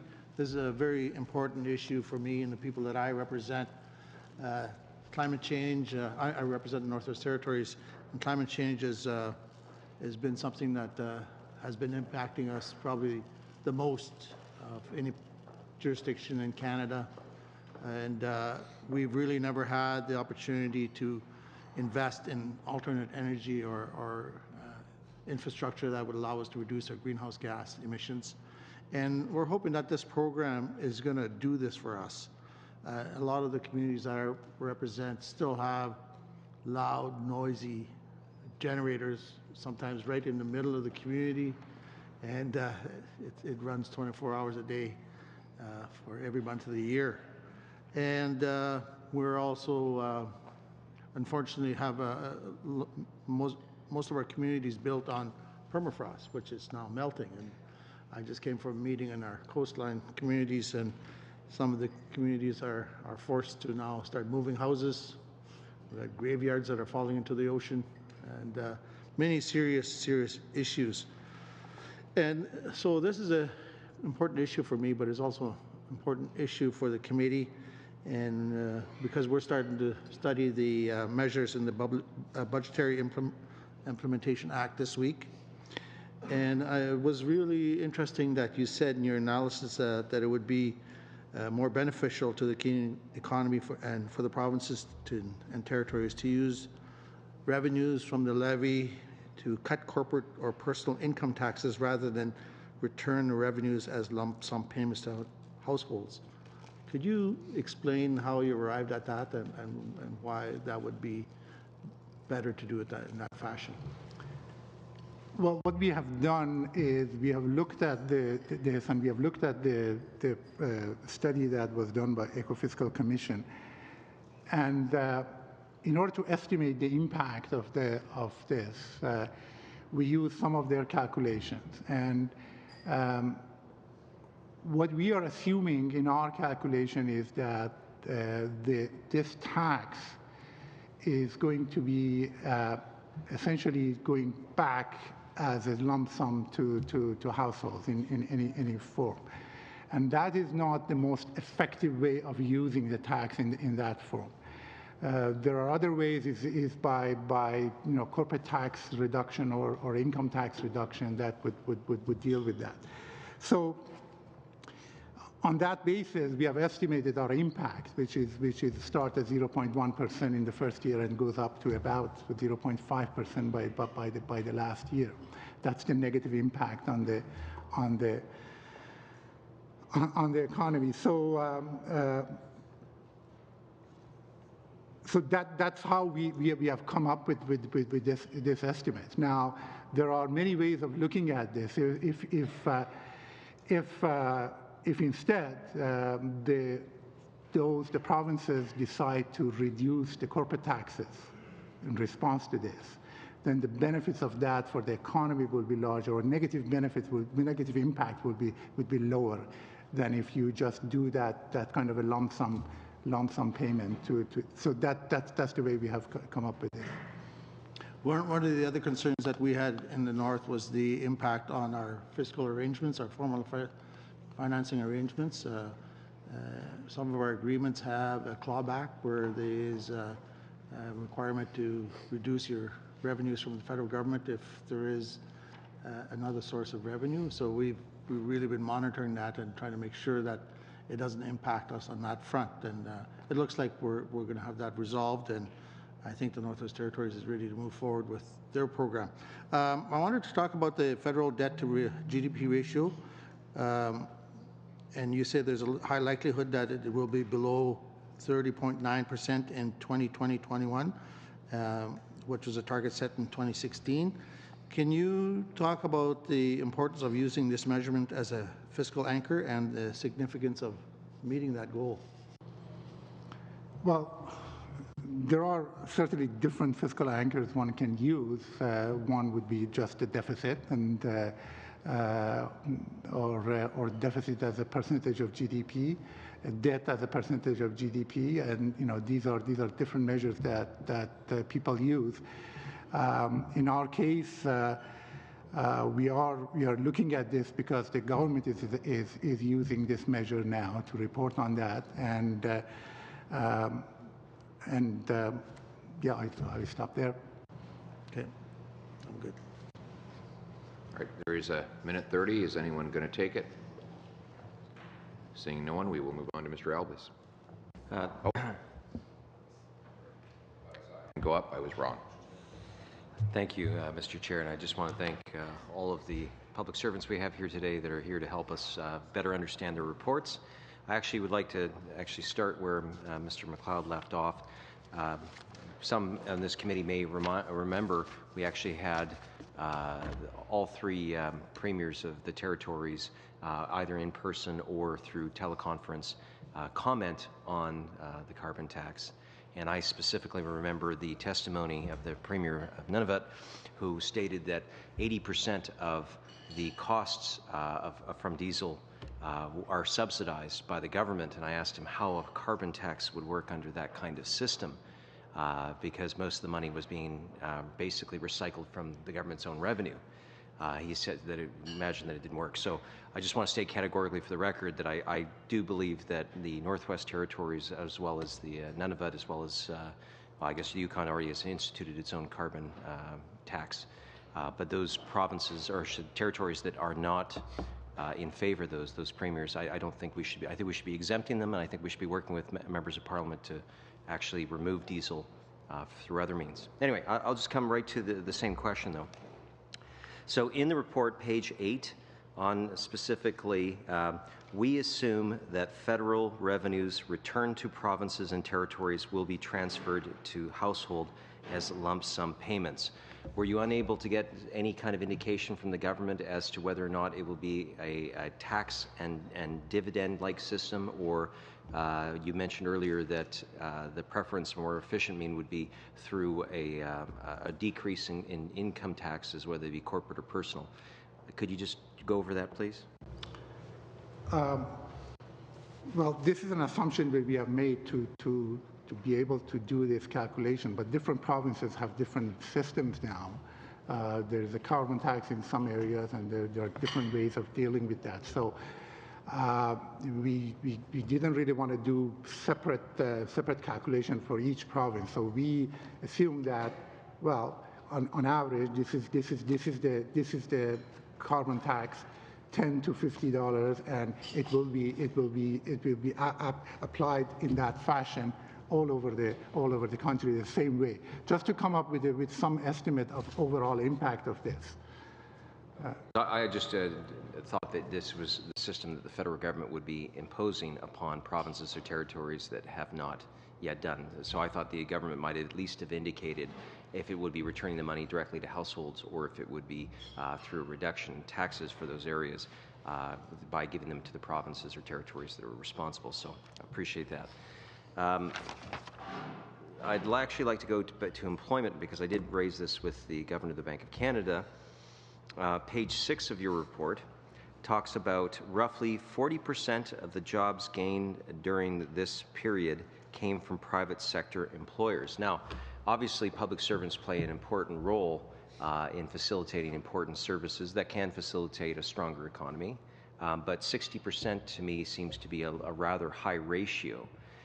Is there any concerns that in job creation only being from the not private sector side? Because again, government can only tax. You cannot have a government that is larger than its economy. It relies on a strong private sector to be able to pay for those things. Is there any concerns from anyone here in regards to 60% of it being non-private? So I think over a long time horizon, this would be something we'd monitor and maybe become concerned about if private sector job growth was not strong. But the one thing I'd caution about sort of even 6 months of monthly labor force survey data is it is quite volatile and subject to revisions. So in terms of whether it's something we'd be worried about from a macroeconomic perspective over 6 months, probably not, but something we would definitely monitor. Okay, well, further to that, it says this decrease, because it points out the unemployment rate has continued to trend lower from 6.2 in October to 5.8% in March. The next statement, this decrease, however, largely reflects a decline in the labor force participation. So fewer people looking for work lowers the unemployment rate. Is that what you're saying here? Yes. Okay, so they could be not looking for work either because they've decided to retire instead. Could be that they just have given up looking for work and gone on to social assistance. Can you give any indication as to why that is the case? We haven't done a deep dive into why that is the case or why there has been... dive. Sorry? I'll take a shallow dive. A shallow dive. Well, we're actually, I think we're in the process of working on a labor market assessment report that possibly is slated for this summer. And that's somewhere where we actually go into a deeper dive into things like the private versus public sector job creation or the composition of the flows to and from the unemployment rate. So yeah, I wouldn't be able to comment further. It's possible we could go back to the office and take a look.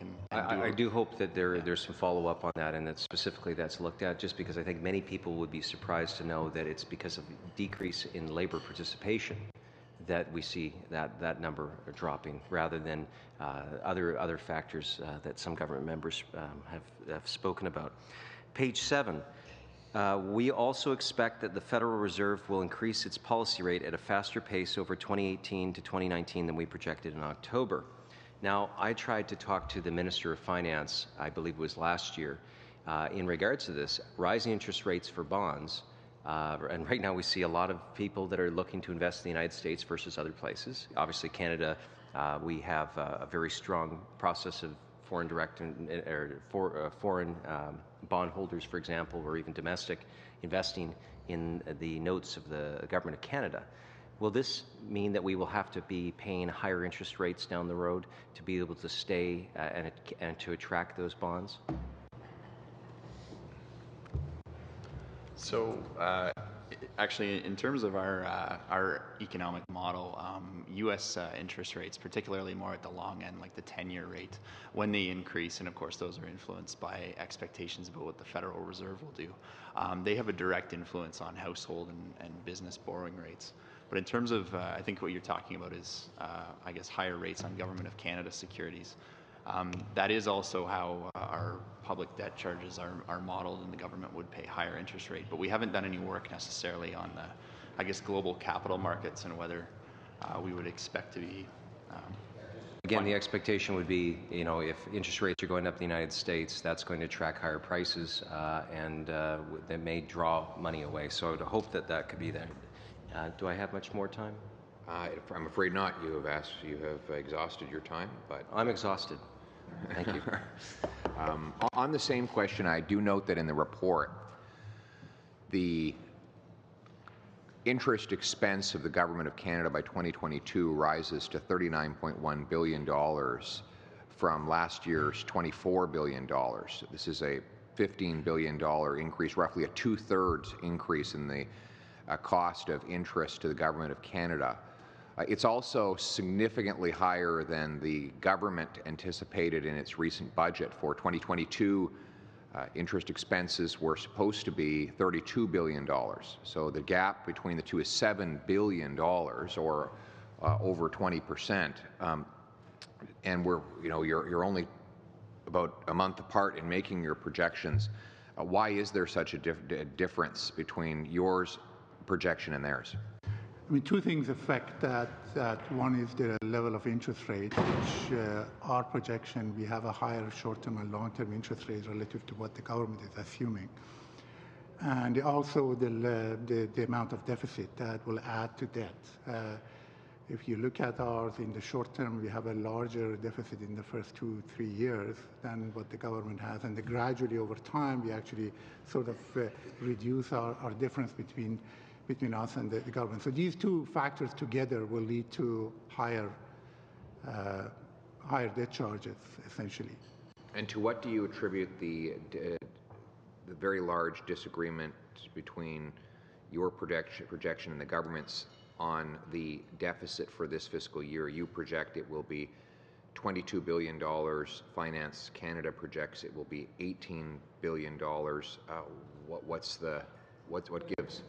A big difference in the first couple of years, especially, is on essentially government operations, which is and that is really something that we have arrived at doing our own calculations, and we have a significant difference between what the government has.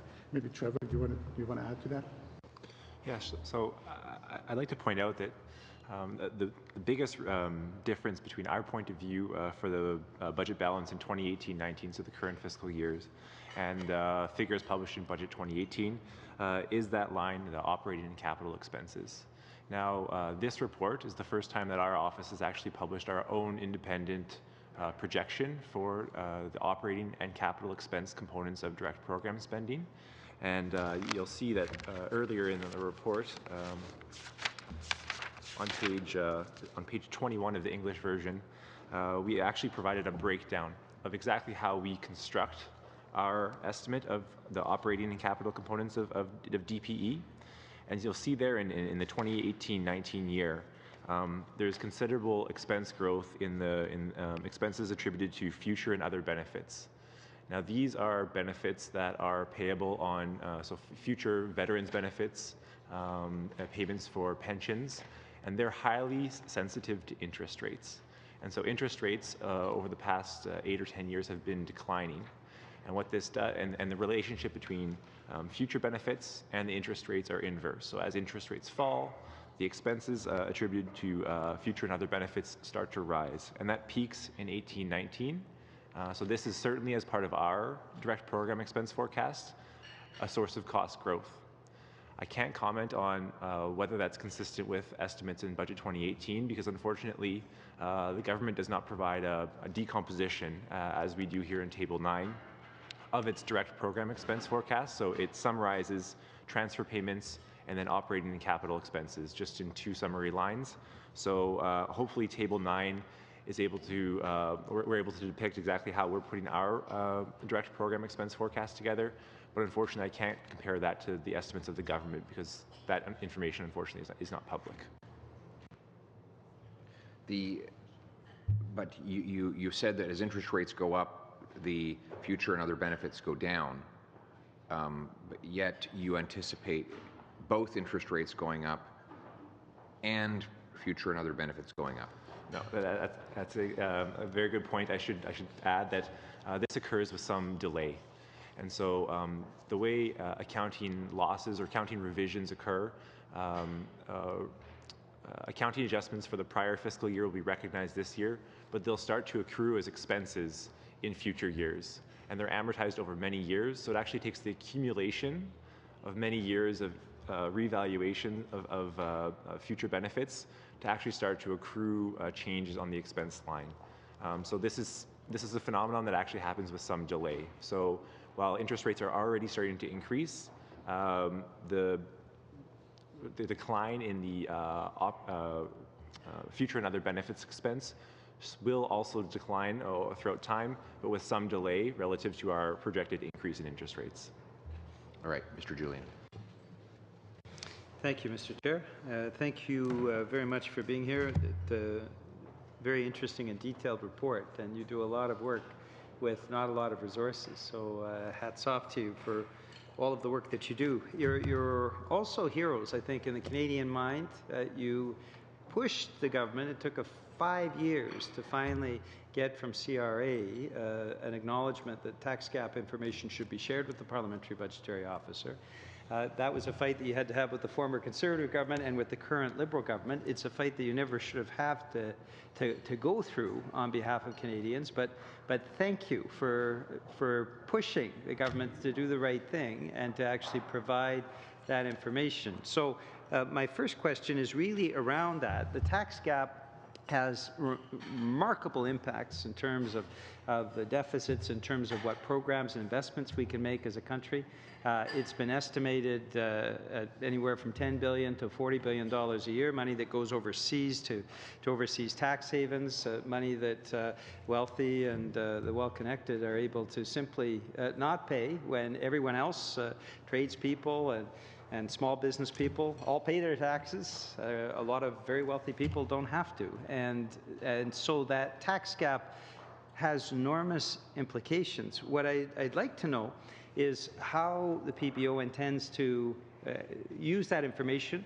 Are you getting it now from CRA? Have you gotten it yet? Do you have a plan laid out in terms of publishing that very important information about Canada's tax gap, the difference between what government should have in common to invest and to support programs and job creation and what we are actually getting, what the federal government is actually getting to make those investments because of these offshore tax havens and massive tax loopholes?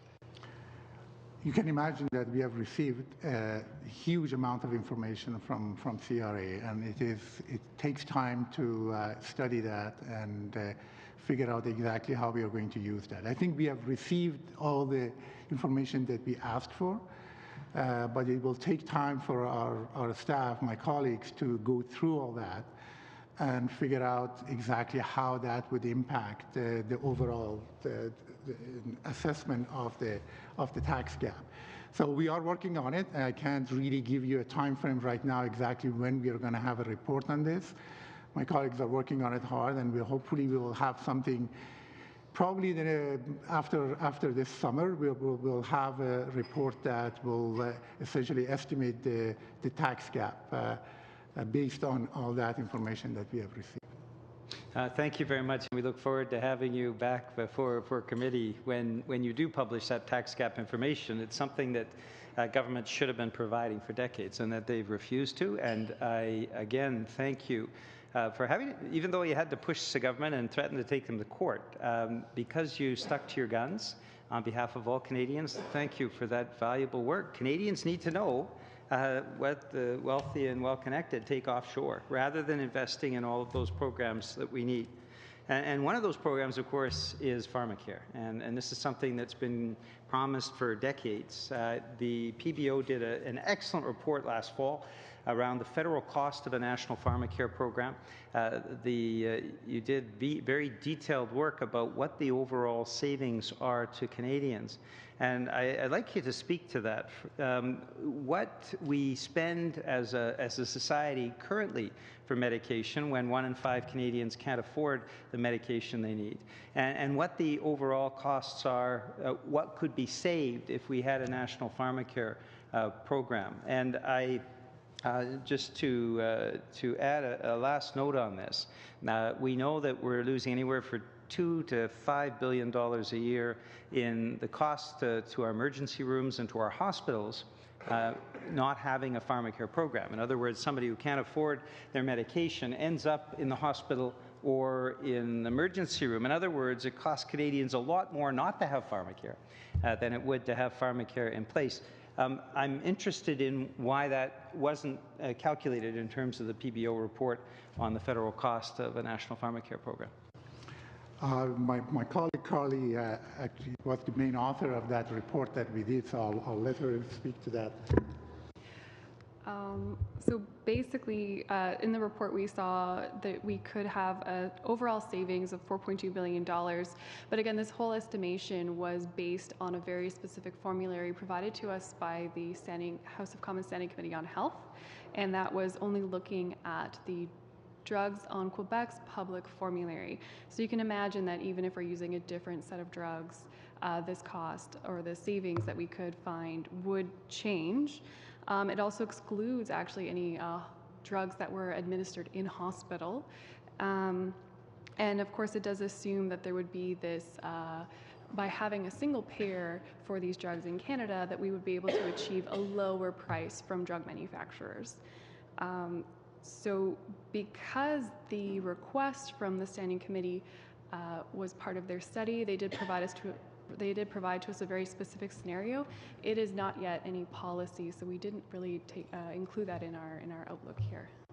So the cost for us as a society is over $4 billion a year not having pharmacare in place, and that would not include the additional charges, the billions of dollars that are estimated that we spend in hospital stays and visits to emergency rooms from Canadians, those 1 in 5 Canadians that cannot afford medication, and as a result of that end up having to be treated in the hospital or an emergency room. Is that correct? That is correct, with one caveat. That is the cost to Canadians using this specific pharmacare plan. So again, the drugs that are on Quebec's public formulary, and assuming that we could, as a nation, achieve these savings on those medications. And the savings to small businesses, for example, Canadians would be able to afford their medication. The Canadians, of course, would have a cost savings. Reading through the report, I didn't see a specific estimate in terms of the savings to small businesses. The small businesses who care about their employees, of course, finance healthcare plans that include medication. So is it because it's difficult to estimate? Or do you have some sense, some of the figures that I've seen from other sources are in the billions of dollars that small businesses would save by having national pharmacare, which actually means that this is a very smart competitive advantage to Canadians. And I have a final point I'd like to make, which is I've seen estimates in terms of our Medicare, that the average competitive advantage for a Canadian company of our universal Medicare system is about $3,000 an employee compared to United States competitors. In other words, a Canadian company saves $3,000 with Medicare that a U.S. company would have to pay in employee health care plans to make sure they're balancing that off. Is that something you examined as well, the overall competitive advantage for Canadian businesses to have a national pharmacare program? I'll answer your second question first. It isn't something that we included in the report. And then your first question around, did we look at small businesses? We didn't. It's partly that it would be difficult with the specific data we requested. We didn't really track beyond whether it was paid out of pocket, covered by a private plan or covered by a public plan. It's more to the point that we wouldn't be able to track exactly how much those businesses are paying as a share, because sometimes the employees pay half and are split it with the employers. But the other big point that I'd like to make is we don't exactly know how this pharmacare plan was going to be rolled out or implemented, like exactly how it was going to play out. We just only had the parameters provided to us by the Standing Committee on Health. Mr. Sorbera. Thank you, Mr. Chair, and welcome, gentlemen from PBO. The projections that are used, you had noted the sensitivity to rates in terms of the discount rate. So, for 10 years, the other side racked up a lot of debt. I think it was over $150 billion, but actually benefited because rates fell or declined quite a bit. So they actually, if you look at the past budgets, they always overshot what they said their interest expense number would be versus what they actually paid, because a lot of the debt that was rolling over on much cheaper rates due to a very weak economy that the Conservatives have presided over for a number of years. Our situation is a little different. Rates are going up because, in a certain sense, the economy is doing a lot better. And you guys have looked at some of those numbers. But when debt, whether it's new debt or old debt, mature and we go out to market, the government goes out to market, it's refinanced at a higher rate, unfortunately, but due to a very good thing, because the economy is doing well and rates are going higher. You've also commented with that, which I'm glad that the observation was made, that with higher rates, the present value of future liabilities declines. So your direct program expenditures fall, which is a benefit for us. And I'm very glad that the PBO has highlighted that. And it's something I'm proud of, because our government's actually worked with the unions, all the unions representing those hard government workers that work day in, day out to serve all our residents, whereas the prior government did not, and just forced collective bargaining agreements on that. Now, that was my statement. The question is, on the pricing of carbon, it is a fact that each province will be allowed to do what it sees fit with funds that are collected from pricing pollution. And it is going to your comment in the report that if the funds, say for example in BC, where one of my honourable colleagues is from, those funds can be used for taxation purposes, i.e. to reduce personal and corporate tax rates. And if that is done, largely offsets any sort of impact. Is that a fair assessment from that the one of the pages in the report?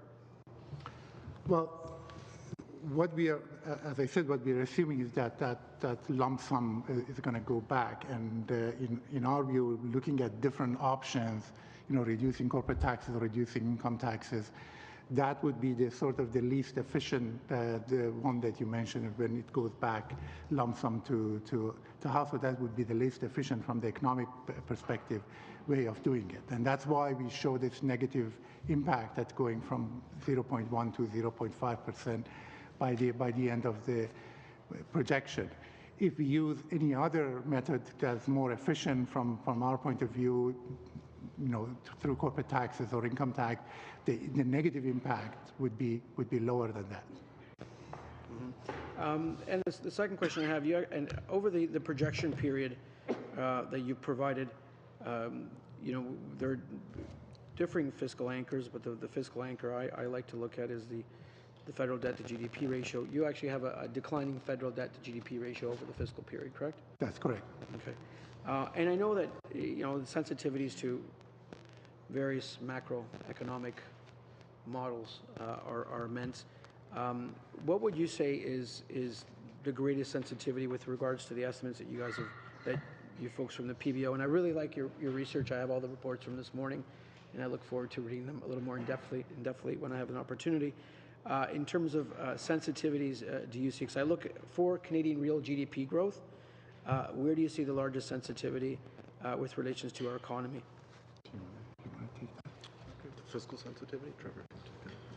Sure. So just to provide a little bit of context around our baseline estimates, we provide 3 scenarios, so sensitivity scenarios. One is a shock to real GDP, another to GDP inflation, and lastly to interest rates. And you'll see in Appendix X, F on page 33 that it's a shock to real GDP, which would have the most detrimental impact on the budget balance. So a negative shock to real GDP would have a roughly $3.8 billion impact on the budget balance in the final year, whereas conversely a 1% increase in real GDP would have a roughly mirroring effect, so roughly a $3.8 billion improvement in the budget balance by year 5. Okay. And may I ask, your projection on housing for 2019 is I think there may be some difference with other projections out there. You guys are using a negative 0.3 on the impact on real GDP growth. I just see with demographic trends, with immigration, yes, with B20 and other measures that have been instituted. You think that's a slightly bearish with regards to the forecasts that are out there on the housing drag? I'll start, and my colleague Tim will probably follow up. You're correct that our outlook is a bit more negative than, let's say, for instance, the Bank of Canada's outlook, where I think they probably have a zero contribution to GDP over that period. Our view really is that we see that the impact of the rising interest rates and the slowdown in disposable income in the economy is going to hit the housing sector a bit more directly and significantly than others. So we're not calling for a housing market crash or anything by that means, but the level of residential investment in the Canadian economy is at historic highs. And so this is more of a natural adjustment to a more sustainable level. Tim, my colleague, can follow up. Sure, maybe the only thing I'd add is that we're projecting that real house price gains will average 1.5% over 2018 to 2022. And so while this is positive, it's well below the average of 5% that we've seen from 2010 to 2017.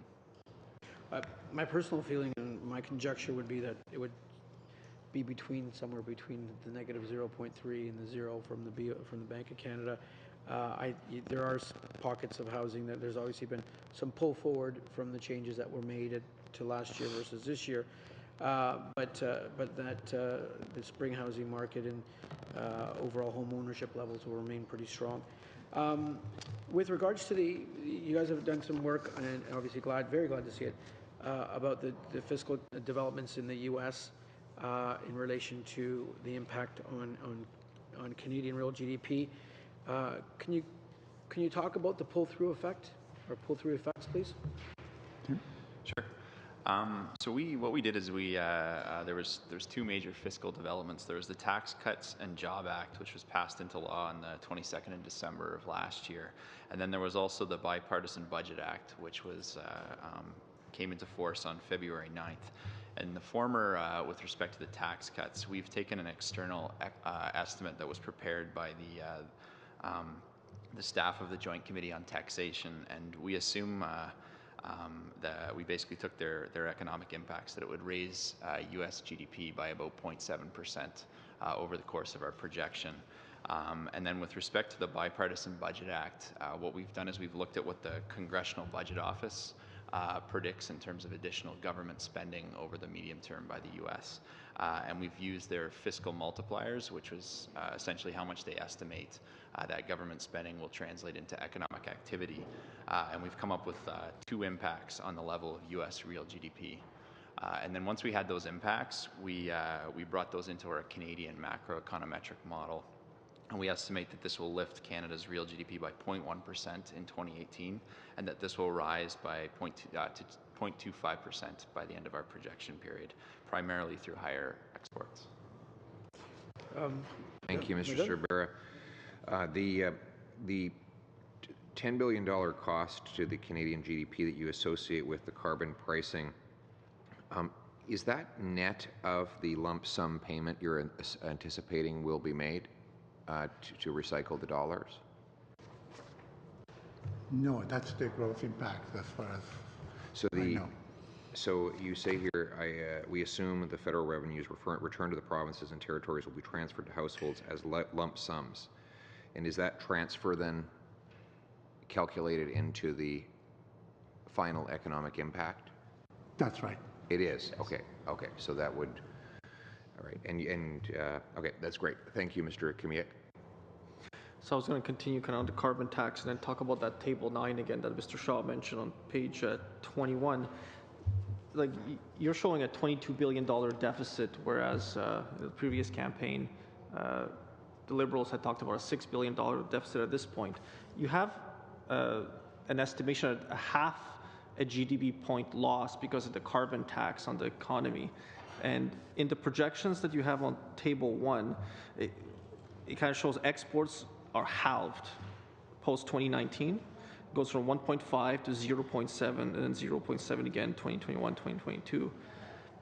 What other government policy measure in the past, however many number of years you can remember, has cost basically the economy a half a point of GDP growth? Is there anything like it? I'm sure there are many things that could cause, a financial crisis or anything else, any kind of external But this is shock. within the government's control. Within government, I can't come up with something right now on that, whether there was something that big or not. It's kind of a unique self-imposed penalty. I wouldn't call it that way until I look at the sort of the last 10 years and see what other things have happened that would cause that kind of impact. If the government, so the provincial governments are responsible for the administration because they're going to be punished January 1st, 2019 if they don't have some type of carbon tax. So if a government chooses not to do lump sums and it does something else, what would the impact be? well, then we will have to take that into account and do another study, because this is the one that we did. It was just this is the lump sum. It's sort of the simplest way of doing it, because we don't really have a full information exactly how different provinces are going to do this, and based on the information that we have on the provinces, the Ontario and British Columbia and Quebec, we thought that this is the closest to where the provinces are going with the way that they are handling this. So that's why we chose this. But if we were to do a full study of this, then we have to have the full information of what all the provinces are going to do, and then take that into account. Could you tell me that on page 11, table 1, outlook for Canadian real GDP growth, why do exports go down literally in half? You're talking about 0.8 loss in terms of addition to the real GDP growth. Is it related to the carbon tax, making our exports less competitive, or is that simply a projected loss of some sort? Because it literally cuts in half. Yeah, that's reflecting a few factors.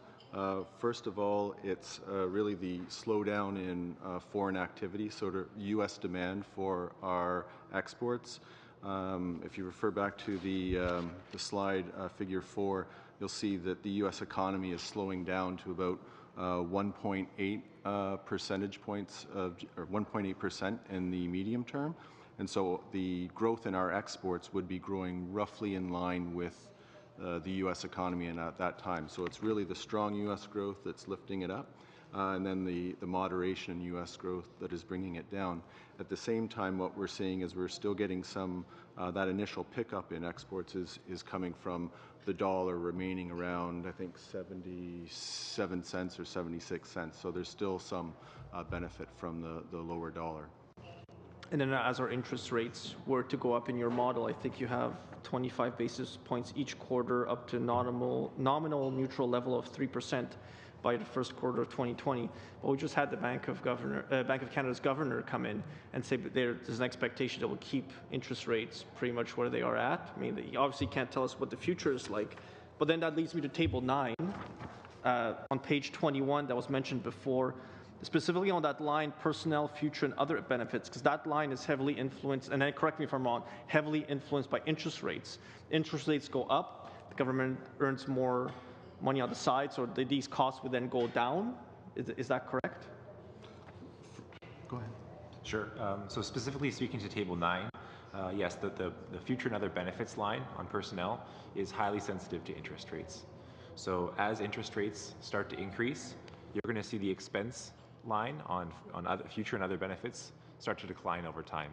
And as I mentioned in a previous response, this happens with some delay, but certainly those two, the expense, as interest rates increase, that expense should start to decline. And if interest rates don't go up by as much as you're predicting, then you're talking about a gap between 2018, 2019 and 2022, 2023.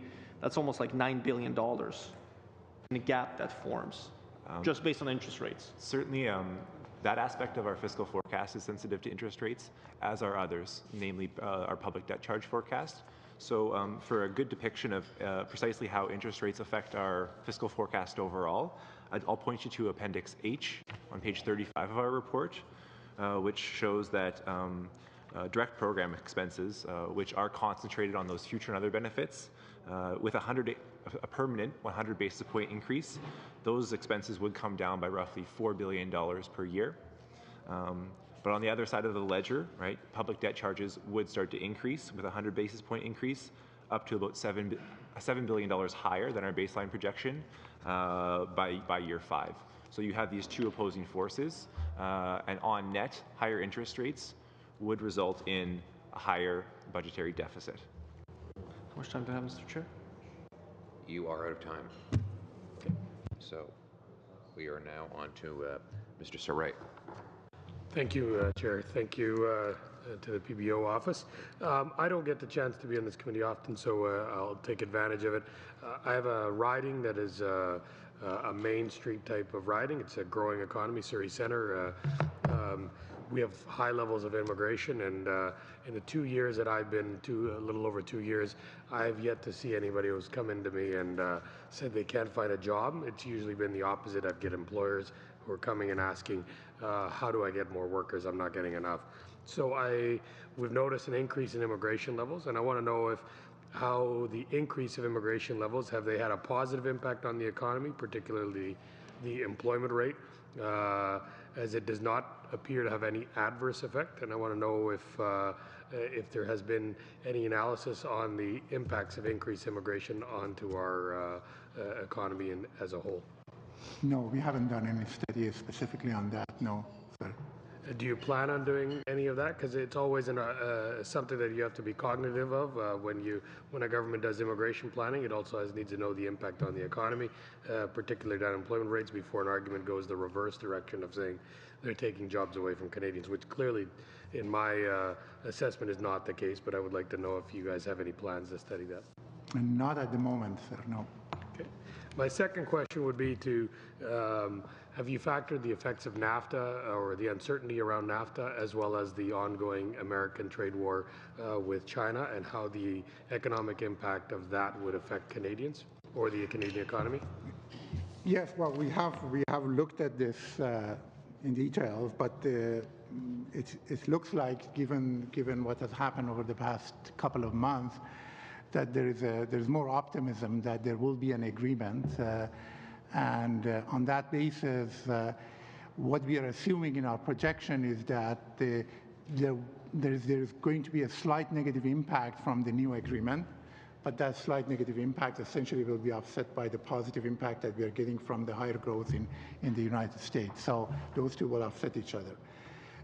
We do have we looked at it as a scenario that if completely the agreement cannot be reached, what would be the impact on the Canadian economy? And I believe we have reached a point of about 0.7% on the Canadian GDP. Okay, thank you. And then, again, my questions are maybe in a different pattern, but what has the PBO attributed to the strong growth in employment numbers of and our Canadian strong growth in the GDP? Has it been infrastructure spending? Has it been increased immigration? But I think you haven't looked at that particular. But what has been the particular reasons of why we've had a strong growth in the last two and a half years? We haven't really looked at it in that fashion. I think we are going to actually to release a report on labor market in the fall, which may look at some of these aspects. But overall, the Canadian economy is operating very close to its potential level. So in that sense, you're expecting that the employment does well in those conditions, but we haven't really looked at it in details as to why exactly employment is doing that well and why the unemployment rate has gone down that much. But it's part of our overall assessment of the Canadian economy. And lastly, I'd like to ask, do you watch international economies in terms of how they monitor themselves as the PBO here? And if so, are there any suggestions on what we could do better, as I consider the PBO kind of a sober second thought to some of the policies, as the Senate is a sober second thought to legislation? Is there ways that we can make it a better tool to monitor that and be a second check or a second layer of eyes that the public can rely on? Well, we are sort of a second eye in that sense, that we are providing this service to Parliament and the Canadian by using our expertise to look at the economy and the fiscal situation and provide that. This is as much as we can do. I don't know whether there is anything else that I can add to that. Thank you, Chair.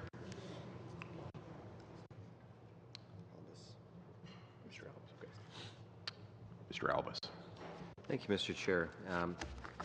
And I just want to go back to an earlier point Mr. Kmitsch had raised in regards to the spending, the fiscal framework of the government. At some point, the PBO will be asked to look at electoral platforms, etc. I just want to put it on the record one more time. Please, you don't have to say anything in regard to this. But, you know, we do know from the last election, the government had a costed framework where they were going to, again, apparently invest in infrastructure, $10 billion a year for the first 2 years in deficit, and then a return back to balance. And this, I'm sure, will be the challenge, is that if someone doesn't honor that, then what is the point of having you investigate that in the first place and approve that those fiscal frameworks are there? Just a bit of a side note. So on page 17, please. Our downward revision mainly reflects a lower estimate for direct program expenses due in part to the infrastructure spending delays that more than offset $4 billion in new policy actions in 2017-2018. So could you just go through the explanation of that? Because I do know you had a report out recently that kind of talked about the rationale for some infrastructure not being funded. Could you please just give the explanation to what exactly you meant by this in this paragraph? Well, what he meant is there's obviously some gap in what the government planned to spend on infrastructure and what actually happened over the past 2 years. And that by itself means that there will be less spending by the government. So it will help the bottom line in that sense for that period of time. But obviously, based on what we know, the government plans to spend that money over time. So again, it's just a shift of the expenses from that period to future years. Okay. Now, in the fiscal framework that's presented here, I believe there's a few different charts, but that doesn't take into account the purchase of any interim fleet for of any kind of fighters. There was some talk about purchase from Australia or even the Super Hornets. None of that is in the fiscal framework that's presented here? In terms of what's included in our baseline forecast, it's been all announced policies up to and including but the budget 2018. Okay. So because there was no mention of that, that's not in there either. Okay. No, that's helpful. Mr. Commish, did you have anything? Because I was going to just talk about the WTI. Okay. Well, again, not being from Alberta, but very supportive. Page 10 does talk about, we project Western Texas Intermediate oil prices to fall from the current levels of 64 US per barrel to around 56 US per barrel by the end of 2022. And another point you say, the spread between WTI, Western Texas Intermediate, and the Western Canada Select has widened from from $12 US in October to $20 US in April as supply outstripped existing pipeline capacity. So this says to me that there's a current gap that can be closed with pipeline projects, whether they be the Trans Mountain Pipeline or the Keystone XL. But this problem will only get aggravated as we go further. Is that the case? Is that the point that's being raised here? Well, certainly. I mean, what we are saying is that one of the issues here is that the capacity to get that oil to market is limited now because of the lack of pipeline, and that certainly affects the price. Okay. So again, so it is important enough to our economy, this metric, that you've included it in here. So I think, again, when politicians such as the Prime Minister and such as the Leader of the official opposition state that this project is in the national interest and has considerable revenues, that is a factual statement in terms that there are a deep economic impact if those pipelines do not proceed. Is that correct? Well, what I said is that certainly it has an impact because of the lack of capacity to get that oil to the market. So it affects certainly the price of that oil. Okay, I'm done, Mr. Chair. Thanks. Has the PBO calculated what is the total cost of the discount that Canadians suffer on the portion of our petroleum that goes at the Western Canada Select price rather than for WTI? No, we have not done that, sir. No. But you said to me your bureau says that it's a $20 difference, or will be, between Western Canada Select and WTI. And I think you also said that roughly half of Canadian oil goes for Western Canada Select prices because it's a heavy crude. So I think we produce something like 3.5 million barrels a day. So $20 times half times 1.7 million barrels. We're talking about tens of millions of dollars that the Canadian economy loses every single day. Is that, I'm not asking you to do instant math, but is that a generally fair statement? Well, the $20 sort of difference between Canadian price and the international price, not all of it can be really reduced by having the pipeline. I mean, there is normally historically there is something like between $10 to $12 difference between those two. So the additional amount, maybe the $8 to $10, is due to the problem with the pipeline and the lack of capacity to get that oil to the market. Brent is typically, not always, right now I understand the gap between Brent and WTI is very small, but 3 years ago it was quite large. I think it was, I want to say $8 or $9, which is significant on a $50 barrel. Is Brent not typically higher than WTI? I assume so. Yeah. Throughout our projection, which are based on energy futures, it looks like, just looking at the table, it's on average about $5 per barrel higher in US dollars across the projection. I can't comment on the historical behavior, but I don't have it. Right, but presumably we'd be able to get Brent if we could get to markets other than the United States. I don't think we haven't done that analysis.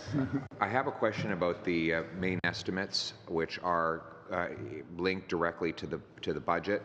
I don't know that you're going to be back here, or your representatives will be back here before the main estimates are considered by this committee. Your office has raised some concerns about the Vote 40, which is a central vote allocation of $7 billion,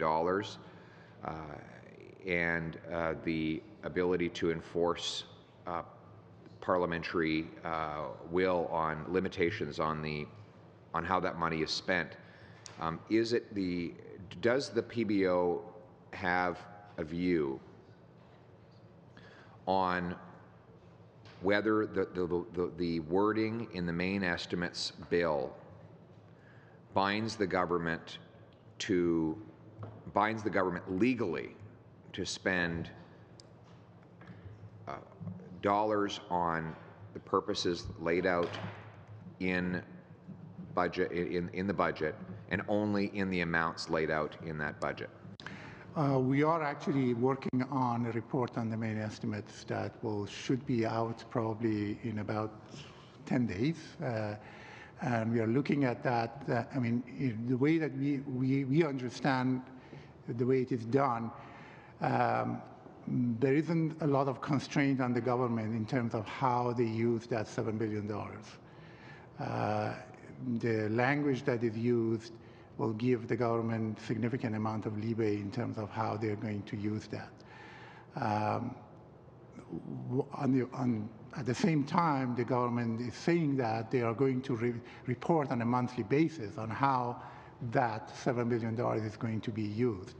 And we'll have to see how that reporting is going to be done, and then we'll make a judgment on that basis. But for the time being, with what is in the main estimates, it does not really provide a huge amount of constraint on the government in terms of how they're going to use that $7 billion. Will your report contain any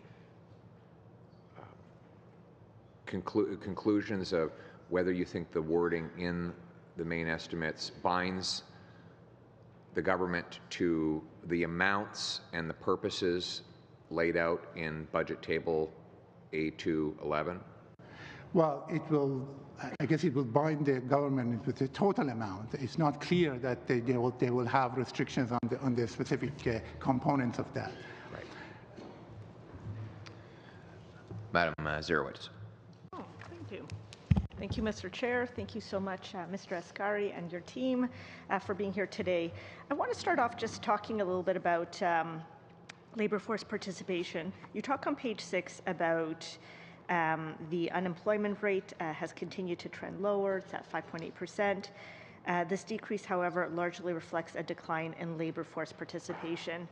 When you're talking about the labor force participation, is this due to the natural birth rate falling fairly rapidly, as well as our retirement rates? We haven't decomposed where that decline is coming from, so we would have to look more closely at the different age groups, gender groups, and the sectoral composition, but we really haven't looked at it. We just looked at a higher level, the aggregate level, and accounted for that decline. I would just add that we shouldn't be too surprised that the labor force participation rate has been declining just given the aging of the population. So that trend is going to sort of continue through time. And looking, as my colleague said, on a period of 6 months, there could be sort of more cyclical fluctuations that would have influenced those, but that sort of trend decline there would largely reflect sort of the a lot of the aging, let's say, baby boomers exiting the labor force and retiring. That's not being offset by younger entrants. Do you look at the impact of labor shortages on the economy? So, for example, previous to you, our Bank of Canada governor indicated that there's 470,000 vacancies. People like myself hear quite a bit from employers that they're looking for skilled workers, and in my case, it's mostly skilled trade workers. That's a huge, seems to be in huge need. So do you look at any of that in terms of impact on the economy? We haven't really, not recently, but as my colleague mentioned, we are working on a labor markets report in the fall, and those are some of the things that we may be looking at. I think very important to do that labor market assessment, because I know that amongst all my colleagues, we talk quite a bit about this. What's the right numbers? We talk about we have increased our immigration numbers in an attempt to try to deal with the fact that we do know there's an increase in retirement. Our natural birth rate is decreasing. And then I think there's always a worry between the disconnect between the skills we have and the jobs that need to be filled with specific type of skills. So I think that it is very important. The next question I have is you talked. You have a bit of a section around policy actions and implication around budget and economy. One of the things that Christine Lagarde, when she came here from the IMF, she talked about was a low-hanging fruit for us here in Canada was to increase women's participation in the workforce. So there's a percentage difference to our GDP, $150 billion impact. And so I know our Minister of Finance, our government has taken a huge approach in terms of trying to put in some gender equity measures. Is that reflected anywhere in this report in terms of the positive impact on our economy moving forward?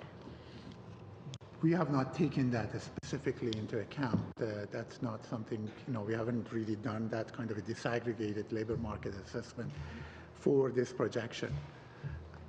Okay, just because when you have policy actions, you sort of pick some. So do you just pick some policy actions versus all the policy actions we have in the budget?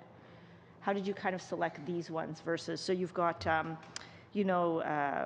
don't know, tobacco taxation, the cannabis taxation, the child benefits, the clean energy. So is it just you pick some of them versus all of them? Can you explain that? Carly, you want to? So I think then what you're referring to is our costing exercise, and we looked at the equal parenting employment insurance measure. So in general, I'll just walk you through. So in preparation for the electoral platform costing, where we will have to cost various requests from political parties, we took Budget 2018 as an opportunity to undertake an exercise. So what we did is we went through the budget and identified there were roughly 160 new measures. And then we classified these into two types. So one is where the government is just sort of saying they're going to increase spending on something, or they're going to commit dollars to a specific organization. And we determined that a cost estimate would not be required from the PBO. And the other being these measures where there actually would be stakeholders affected and some benefits going out and things like that. And that's where we would need to do a cost estimate. So we identified 17. And 10 of those we had the capacity to actually undertake. So that's how we got down to these list of 10 budget measures that we actually included. With respect to the labor force participation rate of women, there was a budget measure, equal parenting, where the other spouse, and literature and information tells us that this is typically the fathers, do not necessarily partake in employment insurance or share parental leave with their spouse. So with this measure, because it was one that we identified we could include and provide a cost estimate, we did include it in the EFO. But more generally, we don't include sort of like this gender aspect in the underlying labor force impact on the economy. I hope that answers your question. Okay, great, thanks. Okay, it is time on that, and we're off to Mr. Julian. Thank you. Thank you very much, Mr. Chair. I want to come back to the tax gap examination that you're going to do and force the government to CRA to provide information on, because of course this has real implications, the massive amount of money that goes overseas, rather than serving in common purpose for Canadians to make those kinds of investments. I'm interested in two aspects of the study that you'll undertake on the tax gap. The first is if you're going to come up with a figure on the real tax rate, the effective tax rate for large Canadian corporations.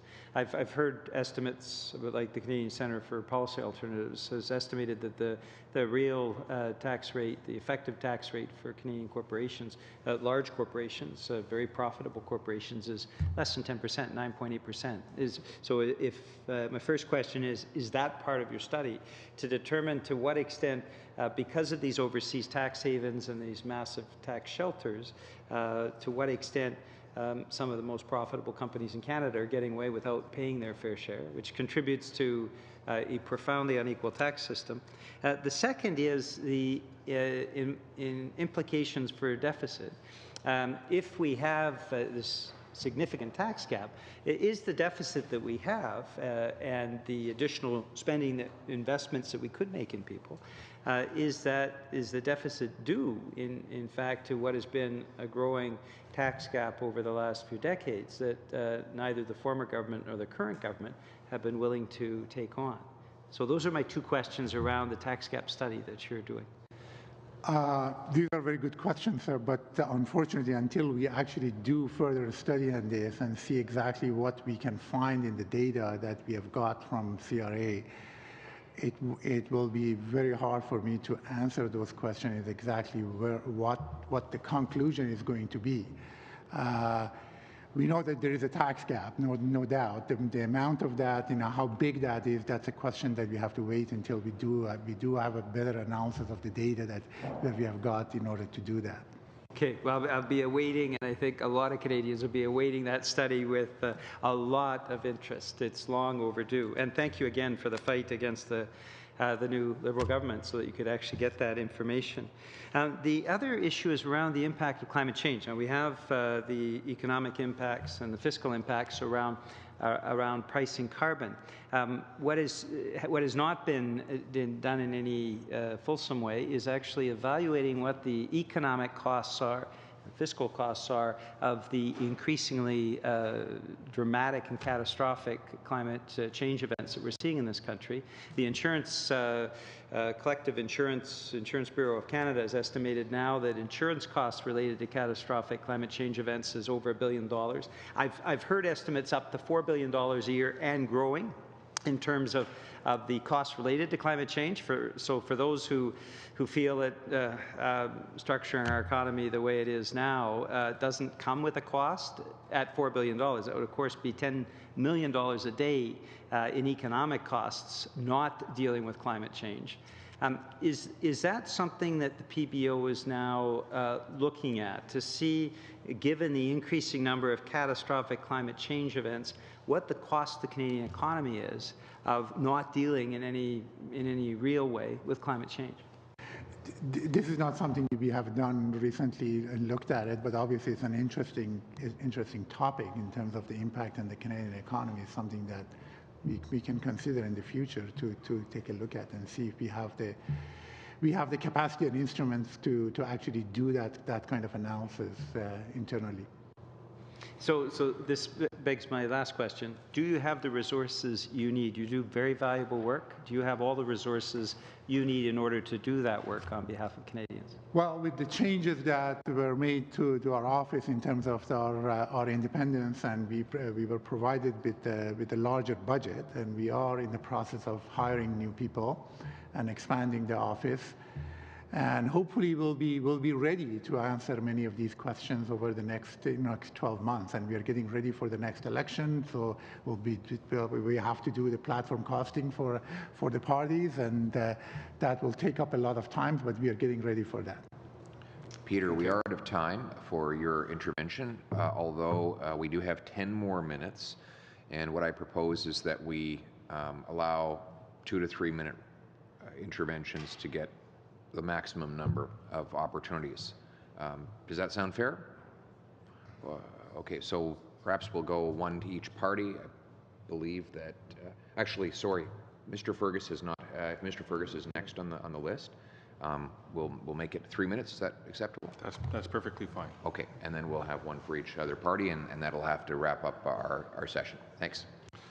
Thank you very much, and once again, I'm very grateful to the PBO for coming forward, and I do appreciate the modeling exercises that you do. Over the years, you've proven to be quite accurate, and every year I keep on coming back to the question.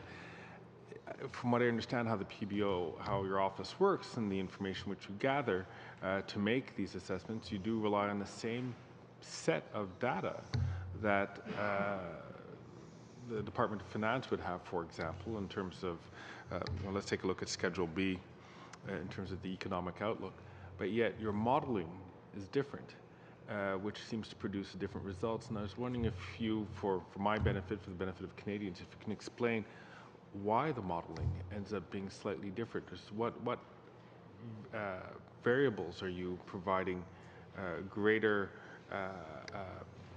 or placing greater weight on, or for what reasons do you feel that the minds over at the great folks that we have over at the Department of Finance have different results than your shop does? Well, I mean, we have a staff that are highly dedicated, and they have good experience in these areas, and with a significant amount of experience we're doing this kind of work. Some of it for the government in the past, for the Department of Finance, for the Bank of Canada and other organizations. So that's part of it. Obviously, we have the expertise. But the other part is that we have no sort of prejudgment on what should come out of our results. I mean, we go into these kind of studies trying to do what we think is the right way of doing it mechanically. There is no preconceived results that we want to achieve in terms of the impact on the deficit or any kind of issue. So maybe that's one of the reasons that you see our work being more accurate than other organizations. But that's all I can say. I don't really know exactly. I can't compare. Well, I'm taking a look at things where I wouldn't imagine there would be a preconceived notion. For example, the exchange rate, and taking a look at the 4-year approach. Now, mind you, you have more recent figures to base it on, but nonetheless, the 5-cent gap, or almost 5-cent gap, is significant between, and that would have a significant.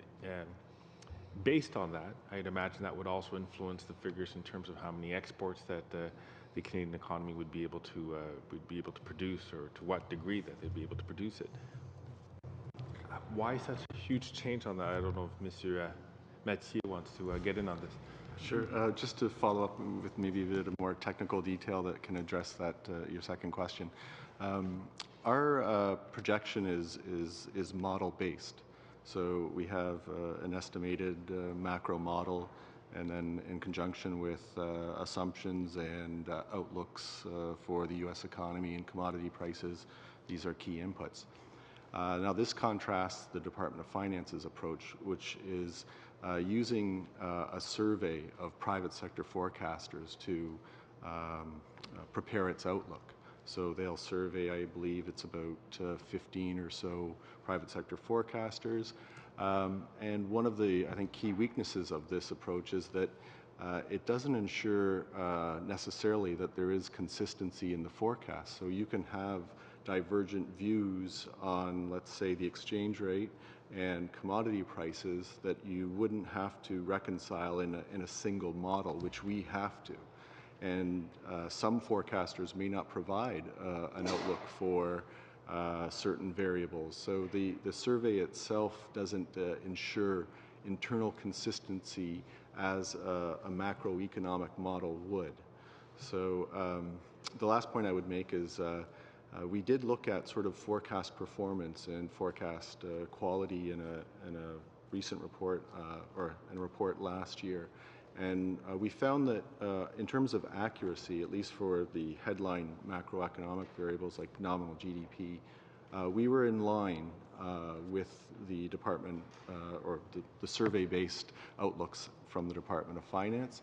But I think one of the key differences was that our forecasts were less biased, so that when we did make an error, it wasn't typically over or under predicting the economy. So that's another key difference. Now, how do you explain that? Why are we less biased than a survey-based result? That's, as Mustafa said, maybe that's coming. We're not working for a chartered bank, and there are sort of incentives to talk about a bullish outlook, for instance. So we don't have that kind of sort of sentiment in the background. We are unfortunately over time, and we now turn it over to Mr. Albus and then back to Mr. Julian.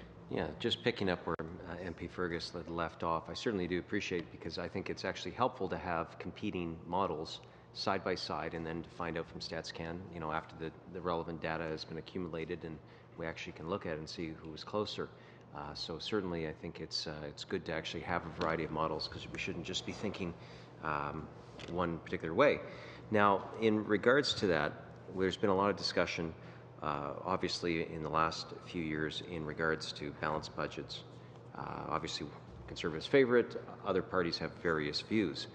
In the report, it says, we estimate the probability the budget will be in balance or surplus position in 2017 to 2018 to 2019-20 is effectively nil. So appreciate that you've modeled that. Now, you've also talked on page 25 about the net debt to GDP ratio and where that might go in several years. Now, those are the two most common references when we talk about the fiscal framework, and I understand why, because you have to start with something, and it's easy to count numbers. Again, you can line those up. But what other metrics should we as parliamentarians be looking at? For example, that net debt to GDP may tell one story, but again, as we know, we have a long-term demographic issue that may skew in certain areas, where certain provinces are far more exposed to others. And so, as a parliamentarian, I would like to know where should we be looking at, as in what Wayne Gretzky used to say, look for where the puck is going. Well, I'll start there, and maybe Chris can also add something. I think we do what you're aware that we do a long-term projection that sort of we call sustainability report, and there we look at the federal situation, and we show that on that basis, the federal government is actually in a very good position over a long period of time in terms of its fiscal situation, and whereas the provinces, most of them have some issues, and that's sort of that's the difference between the two levels of government. And Chris, you want to add something in that? Yep, thank you, Mr. Julian. Oh, thank you very much, Mr. Chair. Two quick questions to finish off. First, I was in Alberta last summer going and meeting, did town halls with energy workers. Their question was always, why isn't the federal government providing any supports for clean energy? Because they see their skills as eminently transferable, and they're absolutely right. I noticed from the economic and fiscal update how minuscule support for clean energy is from this federal government. And so my first question, I'll ask both, is to what extent you are studying the economic impacts of substantial investments in clean energy and how that could lead to job creation in this country. And if you're not looking at it, what would parliamentarians be required to do? Would it take a motion through a committee like Finance in order to enable you to do that? And my last question is, in terms of the government providing information that is relevant to your work. With CRA, you had to battle 5 years under the former Conservative government and the current Liberal government, and had to threaten to take them to court before CRA finally said, and the government finally said, okay, we'll provide that information on this massive tax gap and wealthy tax cheats. So is there any other information that the PBO is looking for right now that the government is withholding? Well, those are my two questions. Thank you for your very valuable work on behalf of Canadians.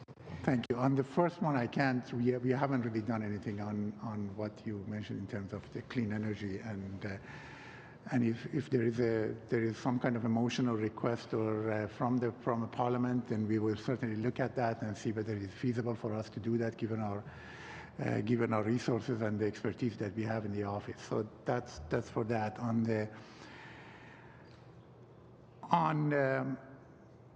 the issue of the tax gap and the CRA,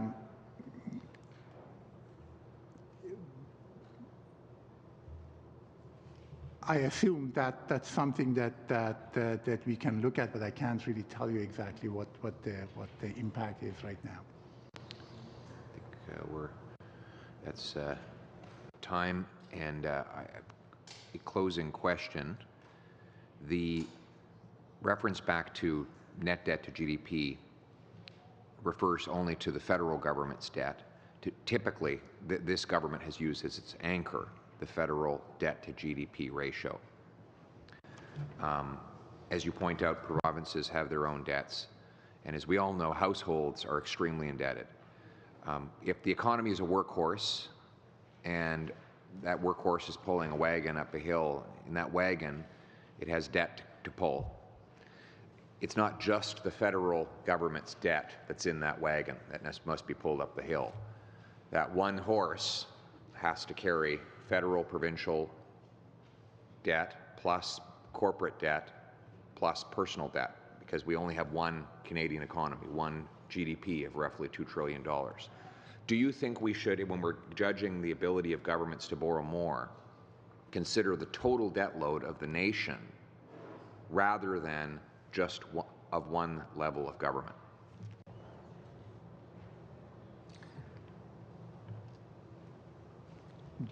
I mean, to be honest with you, I haven't really thought about this question, so I don't know exactly how to respond to that unless my colleagues have any ideas about this. Chris? No, it's again, I think it's the question is focused on, are you looking at it from a fiscal sustainability perspective? Are you looking at it from economic capacity in terms of just private sector job and growth? So I think the question really has to be sort of focused along that.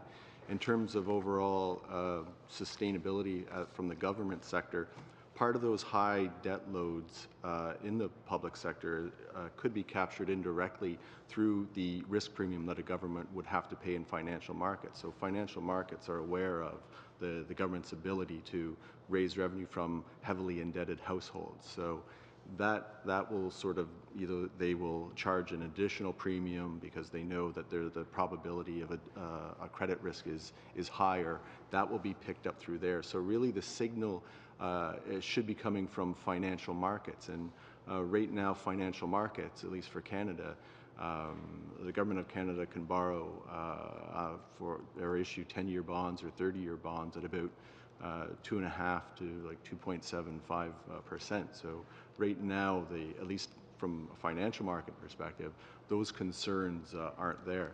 In contrast, the U.S. government over a similar period is facing interest rates that are probably about 50 to 60 basis points higher. So there might be some concerns both around fiscal sustainability in U.S.